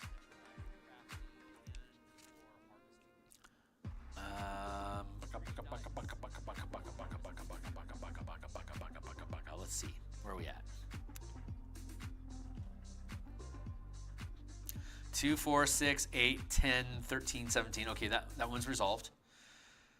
We have our orders resolved. So that is the core of redstone. It doesn't have a lot, like these are the type of stuff. There's iron mining guild halls amongst the population. There are storehouses amongst the population. There's probably 380 different houses in the community for the population to live within. There's currently have the capacity for, but only 80 volunteers for the barracks right now throughout the settlement. Gaming halls, there's probably, there could be a significant gaming hall, but gambling is definitely a thing here. In general, there's multiple locations. Gardening just represents like the plantation and farming in the communities as a whole. Not necessarily a private garden, just that the place is built for gardening. So like that means grain harvesting and stuff like that. And then lifestyle isn't its own facility. It's a meta currency. The pocket is our to deal with complications as they arise. You always want to have a pocket equal to or greater than the number of orders that you can issue. So if all 3 orders have a complication, you have the pocket to be able to spend 1 bastion point each to issue additional orders to resolve the complications, because the team can only resolve one complication at a time as an adventure. So if there's like this problem with the lifestyle, they won't have the ability to deal with research or recruiting as complications, but all 3 of these will make ability checks to see how their action, like attempting like for example, attempting to scout the Frisia Cold Zone. The Frisia Cold Zone is, let's call it a CR4 threat. That's a DC 25. So I'm going to roll my D6 plus my D20 plus D6 plus 2. I only get 1 die because I don't have anything particularly adept at scouting. So I'm kind of just running raw right now. I rolled a 3 plus 2 is 5 plus my 15. That's a 20. I set the DC at 25 because it's a 4th rank threat. These guys failed. Like when I made that die roll, they failed scouting, which means that they probably find ice elementals and they've been killed or captured. So now our scouts are missing. So that creates a complication. Our scouts are missing. So if I have the research action and I have a complication, 1 to 5. Let's see, 1 to 6. Let's see what I can get. 1. Craft. The facilities are mysteriously damaged, sabotaged, disrupting further research. Issue the craft order to expedite repairing the facility or create an adventure to stop the source of damage and sabotage. That doesn't 100% align with what's going on with how we're using that research, but you can see that the order was that it's been mysteriously damaged or sabotaged, which means that the scouts have been damaged or killed or captured, sabotaged. They are missing. This is actually flavor appropriate. The default assumed order that you could issue to repair it would be crafting, but in this case that doesn't quite make sense. The narrative is good enough, but the solution to the problem of crafting isn't actually accurate. I would say the missing people, it would probably be more adept to say that like recruiting to hire replacements or to send somebody else out to find them. That would probably be the most accurate order that I could issue that's closest to a point. Like, we need someone to go out and find the missing scouts. So that could be, it was originally a research order because they were trying to find out information about what's in the cold zone. But now that they're disappearing, we need recruits, we need volunteers to go find them. If the characters decide they want to make a mission out of it, then I don't need to issue an order. The characters are doing it for us as an adventure. But if the players are like, no, we got more important shit to deal with. We have this iron issue going on over in Red Rock, right? Or Red, what's the name of the place? Redstone, thank you. We need to help Redstone, so we don't have time to help you. So like, oh, well, shit. Oh, this is happening in Redstone. Like, we need to help the miners. The miners are having problems with their mines. That's the most important thing. We don't have time to go look for missing scouts. Fine, we'll just recruit some people to go out and try to find them. The difficulty's still going to be at 25, but now they're going to roll on their recruit score. And so if they're recruiting soldiers to go make an exploration, they get a bonus. They get an extra die because of the barracks. And this is a recruiting order. Nothing else grants them. So they get to roll 2d6 plus 2. The 2d6 kept the best result, plus 2 plus d20. I rolled a 6 plus 2. That's 8 plus I rolled a 14. Only a 22. So I still failed. So now it's escalating. It's becoming an ongoing problem. The scouts got missing. The rescue squad is going to be missing. Now do the players want to deal with it? Because it's going to be easier for the players to fight stuff and get them out than it's going to be for this fucking facility to roll a DC 25. Like, they only get a plus D6, plus 2, D20. If I rolled a 20, plus 2, I still have to roll at least a 3 on my 6-sided die if I roll a natural 20. Ugh, that's really it. Like, this is like, we keep losing people to the cold. There's people missing, please help us. That will eventually become aggressive enough that the players have to go deal with it. And that becomes their adventure. Whenever they decide to finally pull the plug on this. Otherwise, the Redstone could continue to send people out after each other, eventually maybe finding a solution, but all it's really doing is creating a breadcrumb of squishy humanoids to come and eat, drawing whatever that threat is nearer to Redstone as a community. The more you fail, the closer the threat gets. And if they allow it to fail for a third time, they could have a kaiju attack in the form of giant ice elementals. Just curious about what's going on. Not necessarily trying to be hostile, but their presence is destroying the community because it's icing and shattering everything, for instance. So you can see how this can continue to cascade into these adventure nuggets. And I could go as deep as I want with all of these things. I can just hand wave them knowing these are things that are going on, and as part of my DM prep, just go through these things and see how many of them succeed and how many of them fail, And if I have like 4 or 5 failures throughout the communities, is there some sort of common strand that might tie all these failures together to become a master plot that would be satisfying for the players to pursue for 3 or 4 sessions for like 9 or 12 hours worth of adventuring to solve that problem, to then solve everyone's problem to roll the turnover into new complications next turn. Building grudges with people that you defeat, having ongoing problems with this particular fucking mine, it keeps caving in. Like, that's happened multiple times now. It becomes a trope to that community of causing cave-ins, right? So that's how that works. And oh my God, it's late. It's 9:42 here in Seattle. So I'm gonna go ahead and poll now. And hey man, thanks for dropping in. Yeah, Spelljammer Eberron. If you're new, welcome to it. I stream this on Mondays and Thursday nights, and then we do Eberron adventure artwork on Mondays through Fridays in the morning. But this is our current map. This is Eberron here. This is a 10,000 mile squares. Eberron's about 8,000 miles in size, so it fits inside this 10,000 mile space. These are all the orbits of the different moons that are around Eberron. In this campaign, in my Eberron campaigns in general, the moons are not a moon. There's no physical moon that is present. It is a two-dimensional portal that opens to the plane connected to that moon. I don't remember the name of the different moons that are in orbit, but like the ones that are closest to our community is the plane of the moon connected to the plane of Fernia, and the moon connected to the plane of Frisia. So when these moons are full, they're open portals that things could cross in and out through. And at the beginning of this campaign, Frisia came by and dumped a manifest zone of frozen air into this zone here, and it's large enough that it's spread out, and it's now chilling community 1, 2, and 3. Community 4, 5, and 6, I don't remember their names offhand yet. 4, 5, and 6 are outside of the cold snap, but if it continues to grow, this whole community is eventually going to get swallowed up by cold. So if it continues to expand, the team is going to have to go in and investigate what is causing this cold to expand. Currently, we know Redstone here is sending in scouts to find out what the cause is, but they haven't come back.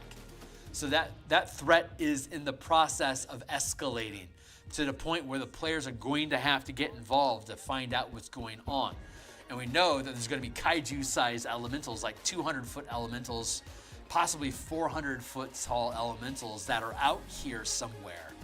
And our team in their 20-foot mecha are going to get overwhelmed by it. Our team in our 1,000-foot Dwarven Citadel can stand up to some of them. But if there's an army of like 500 elementals that are 200 feet tall, that is way beyond our capacity. We're going to have to start thinking outside of the box on how to create a solution for that. And that becomes like an overarching problem in the campaign. We can't beat them militarily right now. We either need to bolster our defenses or find some sort of an alliance or a way to distract them. That's some real classic OSR style campaign building where there is no solution. There's just problems, and it's your player's problem to figure out a solution. That's the challenge of the campaign. I don't have answers. I just know what the consequences of not succeeding are going to be next. And that's how you run an ongoing, progressively generated campaign of constantly generating new problems that compound on the previous problems. Yeah, man, right. Thanks. I'm glad you like it. I'm going to be running this as a campaign on my Discord link down below. I'm thinking mid or late February. It should be built out enough for us to be able to actually run this. I'm planning on running it for about 8 months. So if everything goes well, from February to October. And we'll run 3-hour sessions each week. Each 4 weeks, we'll finish an adventure arc. And each month of gameplay is a Bastion turn in the real world. And we'll just calibrate everything to pace like that. So it should go really well. This will be the second campaign I've ran utilizing this Bastion mechanic idea that we're playing with here. I have another Eberron Spelljammer campaign I'm running with my other team on Wednesdays that we go through this progression. They're currently in a big fight with Droam. Like, they've picked a fight with Droam in orbit.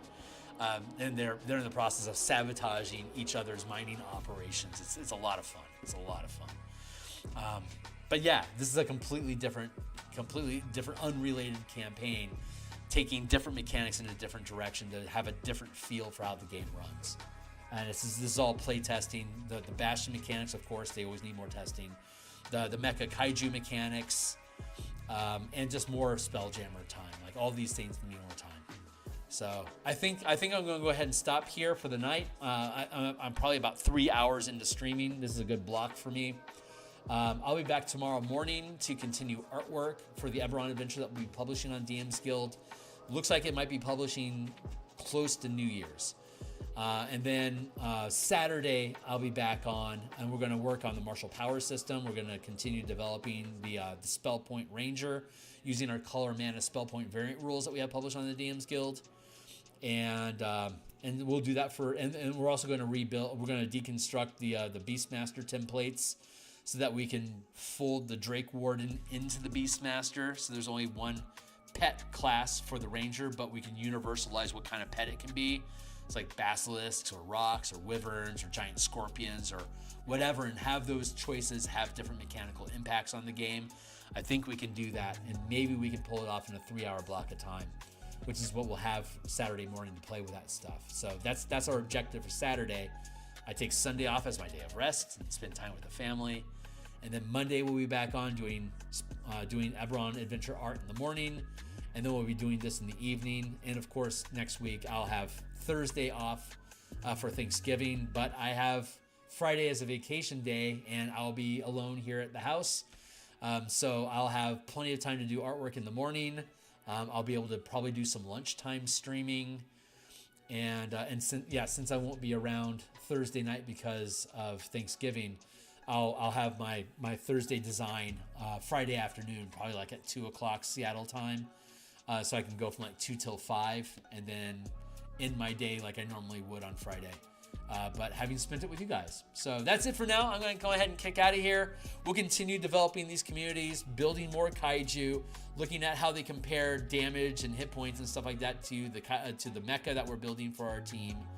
And we'll continue fleshing out the communities until we have a really good, robust story with lots of potential plot hooks for the team to dive down whichever direction they want to go. So if you want to catch more of this stuff in the future, I'd love to have you guys around. Like and subscribe. Be welcome to join my Discord community down below. I've got a stack of books that I've already published. They all have free previews, and they're chock full of my art and ideas. Be welcome to check those out as well. If you want to buy some of them, God bless you. Every book that you buy you get all the information for free, but you'll get assets like tokens and maps and stuff like that I've built.